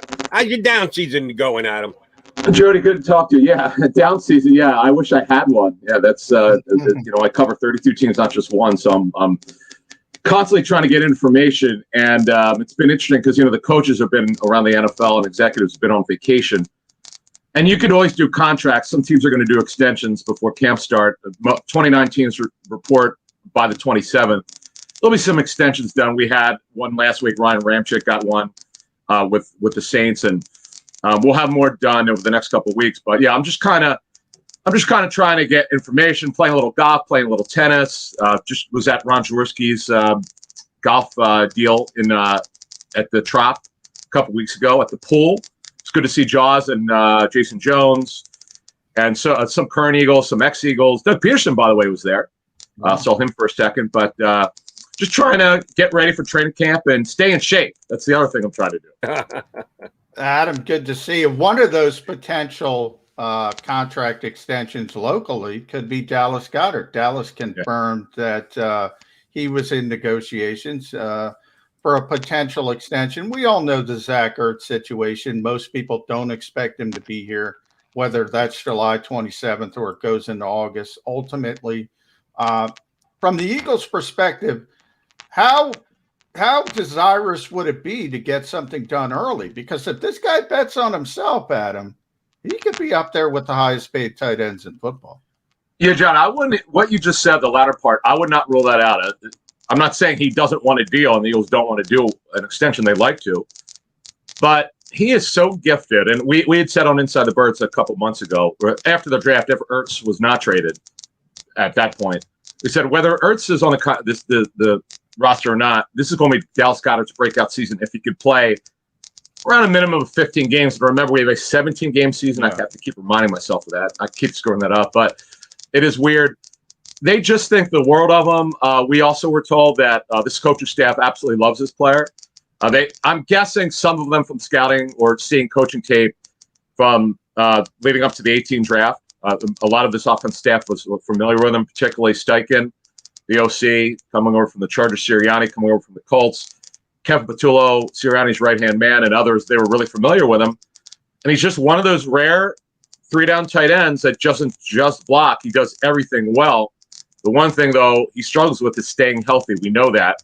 I don't see him getting a deal done unless he gets a market deal, from what I understand. When I say market, I'm not saying he's getting George Kittle's deal. Nobody's getting that deal. That is an historic deal at over $15 million per season, which was a great deal by Jack Becta. Philadelphia is Jack Becta, by the way, who represented Jermaine Mayberry. You might remember him, former Eagles first-round pick. But I think he's going to have to get, for him to get a deal done, he's going to have to do better than Austin Hooper, who got $10.5 million. It won't be easy to do his deal because, A, he's got time left. He's on the final year, so he's got 1 year left. And B, from the Eagles' standpoint, if they look at it and say, okay, we love this player. He's been a great second-round pick to a certain extent, but he does have an injury history. So how do you balance that? But from Goddard's standpoint, getting a market deal, as you said, John, and just waiting and betting on himself. Howie Roseman has shown over the years he likes to do that. He's willing to take that risk. Anytime you do any contract with anybody, there's risk on both sides. The players player could undersell himself. The team could overpay if they have a higher estimate that he's going to turn around and produce. It's a risk reward on both parties' sides. Howie has shown the desire to do it and potentially win it ahead of time and be aggressive in doing so. You gave us the breakout on Goedert. Is there another guy on this team that could fall into that category if it is something that, and it has, in my opinion, that Howie showed he likes to do? Is there another guy that maybe is flying under the radar that they could have a good, quick negotiation with and get a future commitment out of?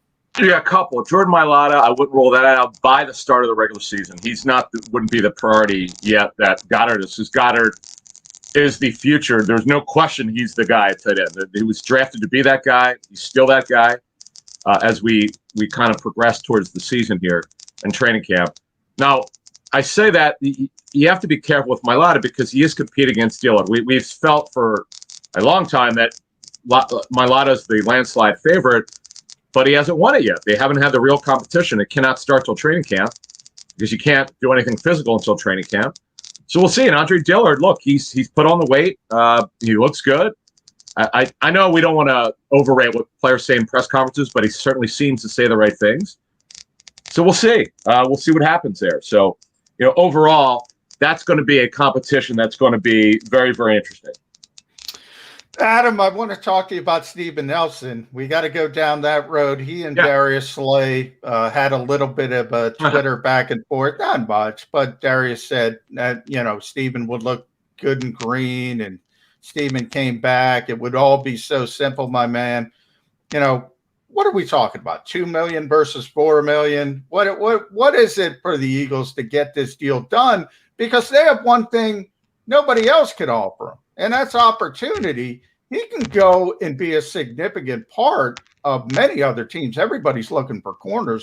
We all know that. But the Eagles can say, look, if you don't fall on your face, you're going to be the starting corner opposite Darius Slay. And that's an opportunity to make more money on the free agent market next year. Yeah, so there are a lot of ways to look at it. The Eagles, they don't need to do a one-year deal with him. They could do a one-year deal or 2-year deal with a one-year structure, just depending on how they want to structure it. He's only 28 years old. It's a little bit younger than I thought. The guy started games for the Chiefs and Steelers. The issue that, just checking into it, I've checked in with a bunch of teams on what their opinion of this. I know. I talked to a couple teams I know are in on it. Their belief is they know he won't get it, but he'd like to get as close as he could to the $8.25 million salary, which he would have made with the Steelers. Yeah, he's not going to make that, obviously. Where I think it'll end, John, wherever he signs, whether it's with the Eagles or another team, I think it'll be the cash equivalent will be $4 to $5 million. I think it'll be somewhere in that range. The Eagles don't want to pay quite that much, as we first reported on Inside the Birds, 3 or 4 weeks ago. It's been a quiet situation with Nelson. He clearly wants a certain amount of money. Teams aren't willing to pay it, but you made a great point here. There aren't a lot of situations where he can come in. There's no competition for the starting job. If he comes in here, he's starting. There's no competition. The Eagles can say what they want. Zach McPherson is not starting over Steven Nelson if he comes here. Now, there are other teams, as I understand it, where he would go in and probably start, or he might have to compete for the starting job. Now, money also would be a factor in that if he gets $4 to $5 million somewhere else, he probably would go in as a prohibitive starter. Someone have to take the job away from him. Guy's a good football player, very competitive, smart. Oh, we'll give you a little nugget. We just completed our training camp series, our preview series on Inside the Birds with Greg Cosell from NFL Films. We're going to drop the Eagles tomorrow morning at 6 a.m. Eastern. Greg does a Steven Nelson review. You must hear this. Greg's the best. Jody, I know you've had him on your show years ago. Sure. I've heard you guys together. Greg does it better than anyone else who doesn't work for an NFL team. And he gets some great intel on Steven Nelson's skill set, how he plays, and how he would potentially fit in with Eagles. So make sure you stay tuned for that. Yeah, we'll have to check that out. All right, speaking of fitting in with the Eagles, we're not sure how anybody fits in yet because it's a whole new coaching staff, head coach, all the way through. The entire coaching staff has been changed. What you guys have had is when your minimal chances to meet with them and get to ask them questions, you can formulate opinions as to what type of system they're going to run. But until we actually see it on the field, that's all that it is speculation. but people will, if they're free agents and they're out there and they're talking, there'll be rumors, there'll be some innuendo as to what the Eagles are going to do. Is there any buzz around the league about the new Eagle coaching staff? Now, they're not the only one. If you want to tell us about any other new coaching staff in the National Football League, is anybody garnering attention around the league without having actually shown anything on film yet about, hey, this new team, this new coaching staff has actually got a chance to hit the ground running in this town? All right, Gerry, let's start first with scheme, then we'll get into what the reputations are of the coaches. So we had reported back in February on our show that they're going to run some sort of a West Coast offense, whether it's terminology or just structure. This is going to be a old school run after the catch offense where timing and accuracy is going to be absolutely huge. Not that accuracy isn't important for a quarterback. Obviously it is. It's pretty much the number one trait, but especially so in a timing-based offense. This is not a throw it down the field 20 times a game offense. That's not what this is. This is run after the catch. So I think Jeff Mosher, my broadcast partner on Inside the Birds, had said that what he had heard added to what I'd reported. He said that he also heard that option routes are going to be heavy in this offense. And that puts a burden on the quarterback and the receivers and the timing and understanding that unspoken language of, okay, against this coverage, I know I have to be here. And Jalen Hurts will be the Eagles starter of the season at quarterback. He knows against that coverage, okay, 1-2 hitch out, and the receiver's got to be there. So you can't expect this as to happen overnight. It's going to take time. One of the things I really look forward to at training camp is seeing the chemistry, Jody, from Hurts with these receivers. And by the way, they're very, very young, other than Greg Ward. The Eagles are only one of 2 NFL teams not to have a vested veteran receiver on the roster, which is almost unheard of. Which is not a bad thing, though, for this team because they need to get younger. But other than Greg Ward, they don't have anyone who's really done it before. So this is going to take time for this passing game. Hey, Adam, you mentioned something, and I'm glad you did it because I talked about this after getting an opportunity to talk with Kevin Patullo in that he's Nick Sirianni's right-hand man. I don't know if people realize this. He's Nick Sirianni's right-hand man. So I've been asking a lot of people, I'm going to run this by you. You think about the template of the NFL with these young coaches. When Sean McVay came in, it was Wade Phillips. And Doug Peterson's not that young, but he had Jim Schwartz. Matt Nagy had Vic Fangio. Even last year, Joe Judge had Jason Garrett. We're talking about Nick Sirianni and the passionate Philadelphia fan base market. Kevin Patullo is the sounding board. Does that concern you a little bit that there's no veteran presence on that staff as a whole? Yeah, it's funny. Right. I know what you're getting at because we had heard that there was a consideration to hire a senior offensive assistant, whether it's Ken Wisnant or somebody like that. This is going back 3 or 4 months, but I was told it had been discussed, but nothing was happening.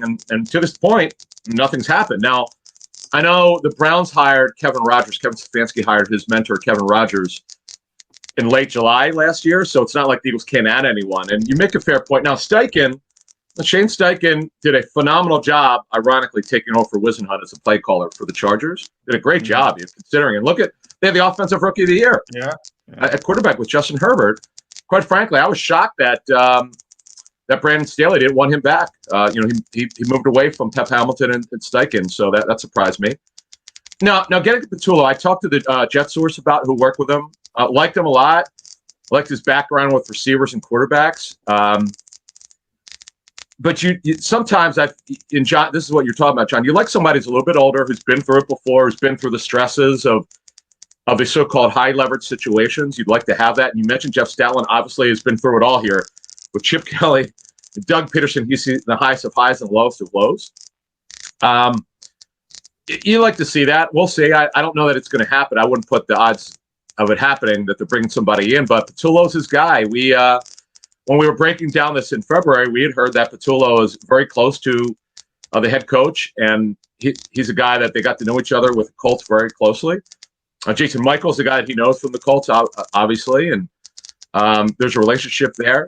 But the thing is, and this is what Jody was asking, there's a lot of unknown with this staff. Michael Clay was a surprise choice as coordinator. He's very young. In fact, I think his assistant, Brown. Yeah, Randy Brown's son, Tyler Brown. Tyler Brown's a year older than him. He's actually 30, and Michael Clay is 29. And Michael Clay's a really sharp guy. Jonathan Gannon, now he's a up-and-coming guy, but this is the first time he's calling a defense. See, that's the thing in the National Football League, guys. There's a saying that coaches use: you never know till you get there. And now you like that Jamal Singleton's been in the league. He's been with a lot of teams. You like that. Brian Johnson has been a quarterback's coach. He's been an OC, but at the college level. And Tracy Rocker's been a long time D-line coach, mostly in college football. Denard Wilson's probably one of the better D-backs coaches that nobody knows about. Jets, I could tell you, did not want to lose him. Absolutely did not want to lose him. They thought they were actually going to keep him, I'm told. So the Eagles got maybe a steal there. But you make a fair point.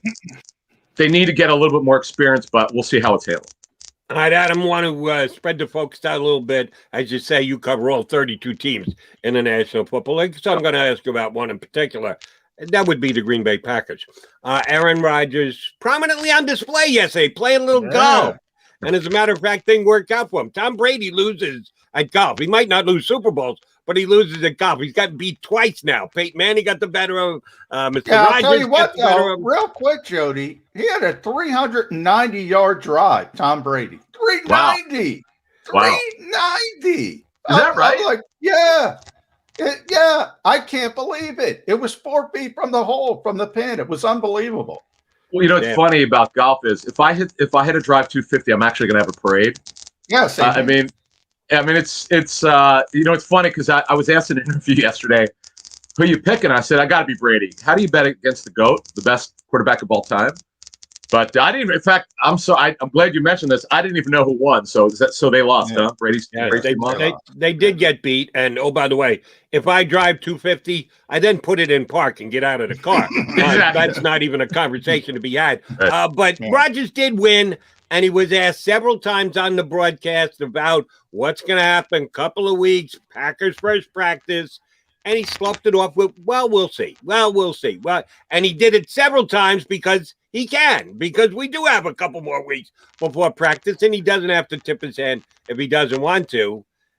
Are you feeling any differently than you felt a week ago, a month ago, 2 months ago, Adam? Has there been any indications in your world as to how this is going to play out, Rodgers? Showing up and making nice with the Packers, Rodgers actually staying home and not playing football for however long it's going to be, or the Packers nervously folding and saying, let's trade him, let's get him out of here.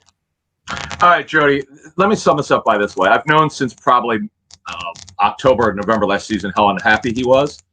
I had an interesting little note about, 2 months ago, right after the ESPN story broke, that Rodgers, against one of their opponents last season, he went over to the defensive huddle. He didn't get in it, but he went over to the defensive huddle and said, "Get me out of here!" Like, I don't know what. I mean, you could assume that it obviously means he's not happy. I don't know how you could feel like that and then be the MVP. This guy's, as Mark Murphy, the president of the Packers, said. I don't know. I guess he said it in an interview. He's a complicated fellow. Okay, this guy is different. If you want to research his history with his family, it's very different.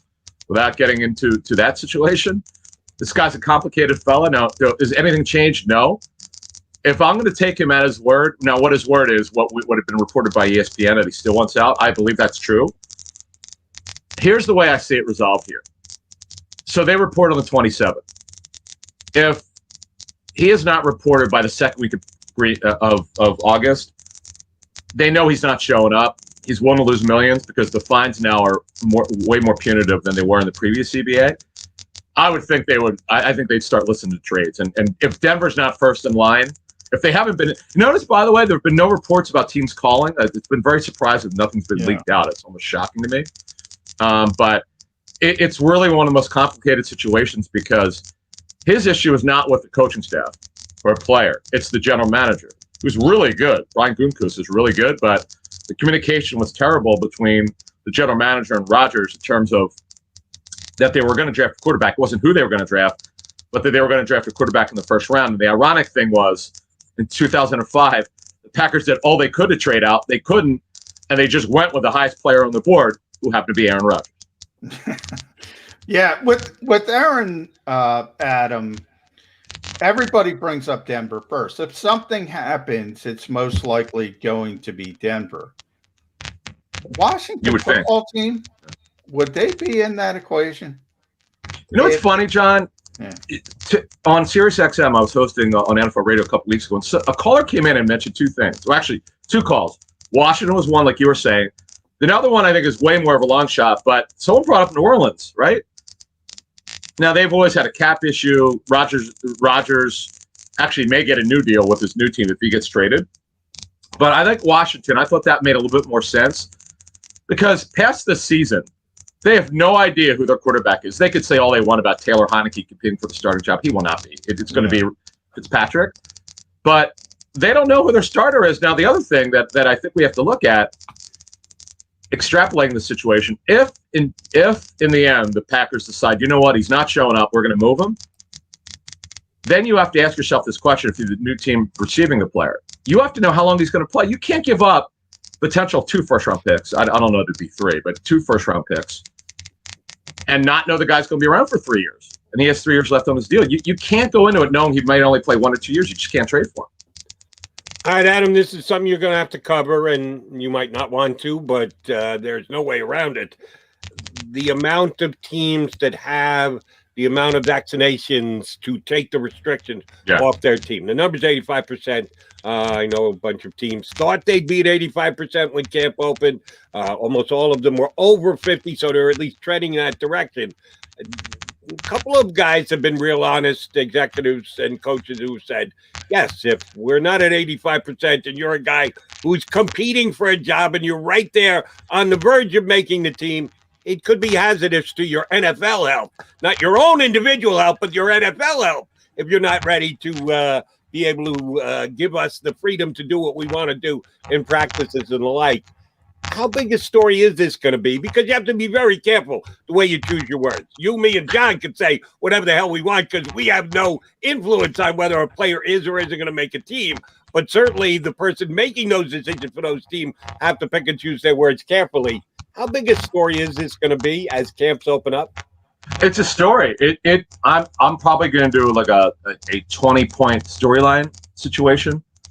Leading up to training camp, it's my top 10. I'll tell you why. Like, I'll give you an example. Cole Beasley, right? One of the top 3 or 4 slot receivers in the league. He's been very out front on it in social media, particularly on Twitter, about not wanting to get the COVID vaccine. That's his personal choice. You cannot pressure anyone to do this. And in a way, if you look at his Twitter byline, he's almost threatened to retire if he feels like he's being forced to do it. I don't want to put his words out there, but just go to his Twitter byline. You could see it. I'm just summarizing what he said. Right. He's a prominent player. This is, and I can tell you, talking to the Bills, they think they're a Super Bowl type team. They're going for it. That's why they signed Emmanuel Sanders. They have one of the top 3 rosters in the National Football League. They cannot get there without this player. He's a terrific football player. He's actually a training camp storyline because what happens is through the COVID protocols, Jody, the NFLPA and NFL have agreed on these protocols. These re-up protocols here are so detrimental. If you're a player that's not going to take the COVID shot, there's so little you can do around your teammates. They're making it so difficult. I mean, you don't want to say they're pressuring the players to do it, but they're strongly encouraging to do it. And that's the thing here.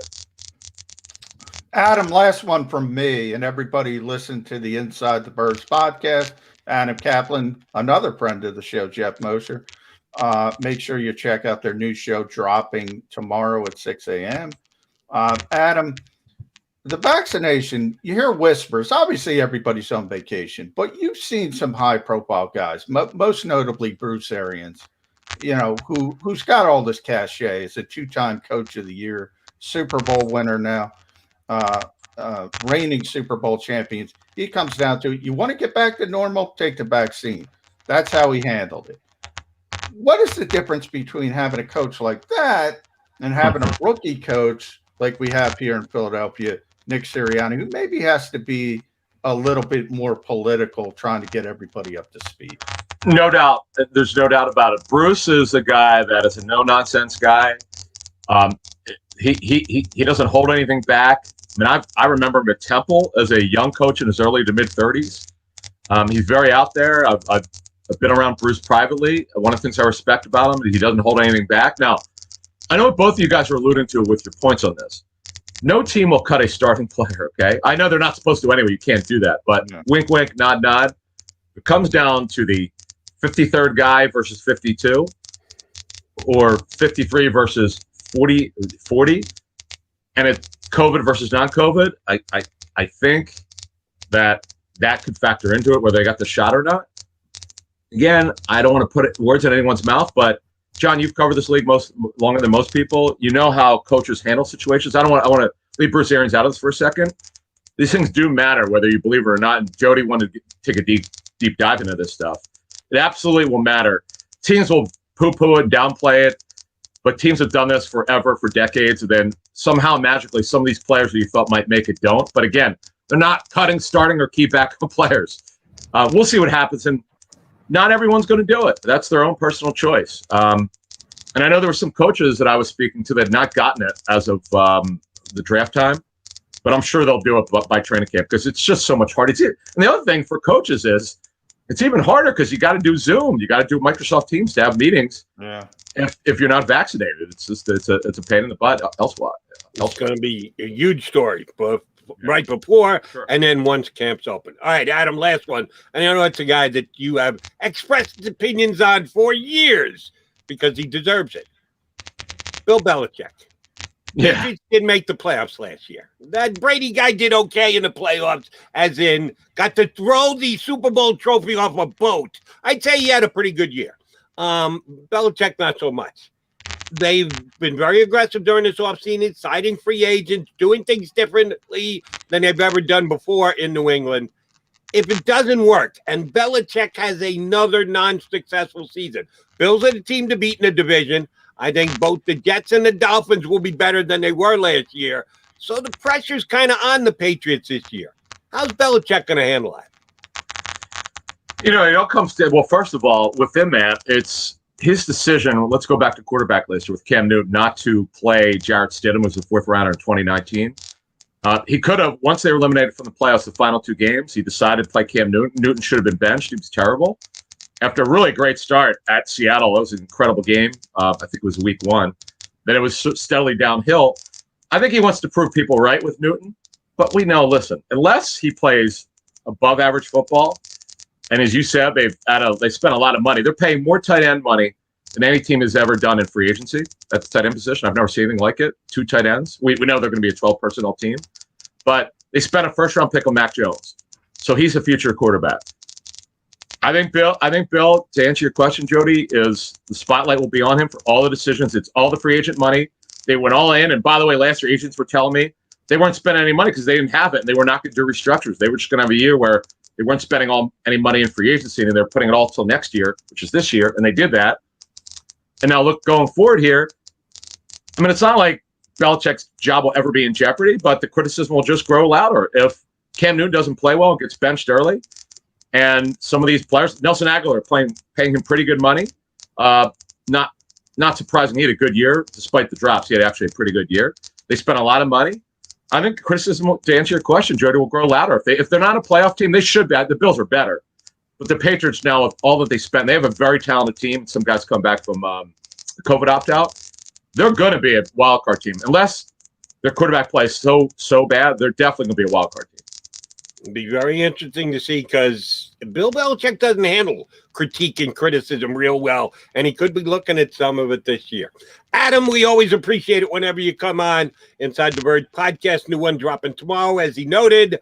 We appreciate whenever you come on with us, buddy. You know we'll be calling you again to punch your smiling face up. You got it, guys. Thank you. Adam Kaplan here with us on Birds 365. All right, we got a couple minutes left. Take a quickie timeout. Come back. John and I will rejoin you right here on Birds 365. I get scared sometimes. Of a lot of things. Joining in. Decisions. The dark. The dark. But I once heard someone say, But as I always say, it's okay to be afraid. As long as you face the fear. And keep moving forward. Wherever you are in life, count on the name trusted in insurance for over 80 years. Independence Blue Cross. The savoring taste of a good bag of beef jerky is so enjoyable at any time of the day, as long as you can find it. Here's what we suggest. Pure Bull Beef Jerky is our answer, and soon it will be yours. Locally produced in the Philadelphia region, this high-quality, healthy protein snack is easy to secure. Go to steersnacks.com, and you'll see hot garlic, tropical heat, Pure Bull dry rub, and our favorite, Huck and Fod. What's that? Huck and Fod. Go now to steersnacks.com. Welcome to the Wildwoods, the perfect place where you can safely do everything or nothing at all. Catch a wave, take a nap, go for a drive, grab a bite. It's your vacation, and we're doing everything we can to make it a safe one. The Wildwoods. Your vacation, your way. The International Brotherhood of Electrical Workers, Local Union 98, is a proud sponsor of The Labor Show with J. and Krause every Saturday night from 6 till 8 p.m. IBEW Local 98's highly trained and superbly skilled electricians are the best in the business, setting the highest safety standards in the electrical industry. So when you're planning your next industrial, commercial, or residential project, choose an IBEW Local 98 union contractor. Learn more at ibew98.org.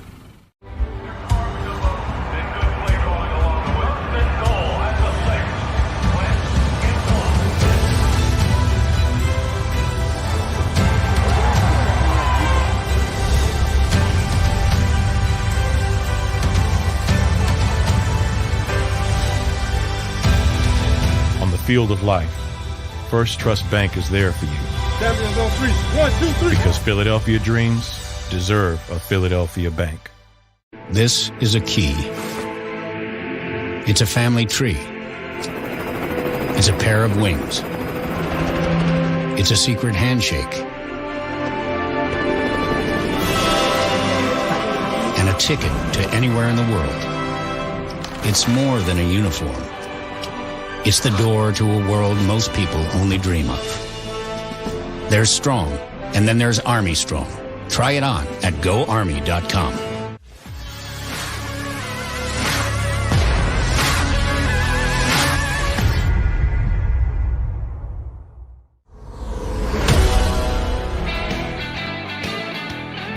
Mac and Mac guys coming back to put a bow on the show. A good one at that. We thank Eddie Benkin and Adam Kaplan both for hopping on. John, let's go full circle. I asked you to start the show about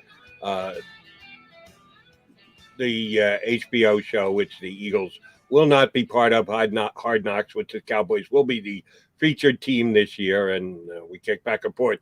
Is it a missed opportunity for the Eagles? We'll never know. We just know that Jerry Jones has got the spotlight. He loves the spotlight. He lives in the spotlight. And I would have liked to see the Eagles do it. Here's the good news, Eagle fans, if you're with Mac and I, that the Eagles missed out on something here. John McMullen, do you believe the Eagles will make the playoffs this year? I do not. I do not think they will be a playoff team. Nor do I. You and I had the fun of going down the win-loss when the schedule came out, and both of us went a little on the optimistic side. I'll certainly say I was optimistic. I'm pretty sure you have as well, that the Eagles can win 8 games this year. And remember, 8 games in the new 17-game season, it is the National Football League, is actually a losing record. And yes, the winner of the NFC least last year did make the playoffs with a losing record. So it's not completely dismissive if they're 8-9, but you and I kind of agree they're not going to make the playoffs this year. And if that's the case, they don't make the playoffs. They won't have a new coaching staff. They've never been on HBO, Hard Knocks, so they can't use the, hey, we've done it in the last 10 years, get out of jail free card. Oh, they will be one of those teams, John. There were 5 this year. Cowboys, one of them. And they said, Gerry said, yeah, we'll do it. You can bring those cameras back down south again. And that's why the Cowboys are going to be hosting it. The Eagles won't have that get out of jail free card next year, John. If Birds 365 is still around, we need to start lobbying for this in like March.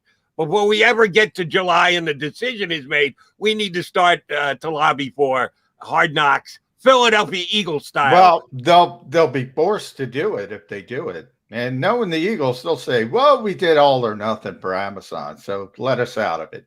They will hope the show is canceled, number one. And number two, that's just wrong. Number two, I love my Hard Knocks. Number two, they will say we did all or nothing a couple years ago. Do it, give it to the other team. They don't want any part of this, Jody. They don't want any part of it. And I agree with you. I think, especially this year, more than even next year, because again, we talk about it all the time, the national perspective on the show, and we have so many people on the show, and you see it live. The national perspective on this organization and this team is that the coach is not ready, the quarterback is not any good, the organization is in dysfunction. How do you change that narrative quickly? How do you change that narrative? Put it on TV. Show Nick Sirianni isn't incompetent, and by the way, he's not. Show Jalen Hurts isn't a terrible player. He's not. In fact, he's very impressive. People will be impressed by him if they see him on television week to week. I just think it makes so much sense this year. Next year, that'll all be gone because people will realize Nick Sirianni's not incompetent. Whether Jalen Hurts is the quarterback or not, they'll realize he's not an embarrassment, as some have projected him to be. This was the time, frozen in time, and it's gone. But they never considered it an opportunity. They would never step out of line and say, let us do it. Just wouldn't do it. Well, despite the fact that everything you just said was probably 100% accurate, I don't care. I'm starting the lobbying now for next year's Hard Knocks. Philadelphia Eagles. Get in line, Jeff Lurie. You need to get out there and promote your team. All right. That's what we do here every day. So we try and lend a helping hand on Birds 365, but we could use a little help from the guys at Hard Knocks. Despite not getting any help, we'll do this again tomorrow. J-Mac, you got any plans today? The wife got stuff for you to do? You and the dog going for a long walk? What do you got? Well, we always got the dog walks. You always got, I got preview stuff, Jody. It is right around the corner. And as I say, now I'm going to start this every day. Eagles, give me a training camp schedule. I beg of you, please give me a training camp schedule. We'll see if we can make John's life more easy. I'll try and do that tomorrow when I team up with him right here again on Birds 365. Thanks, everybody. If you missed any of today's show on the JAKIB Media channel, listen to the podcast on your way home. Available on YouTube, Apple, and Spotify.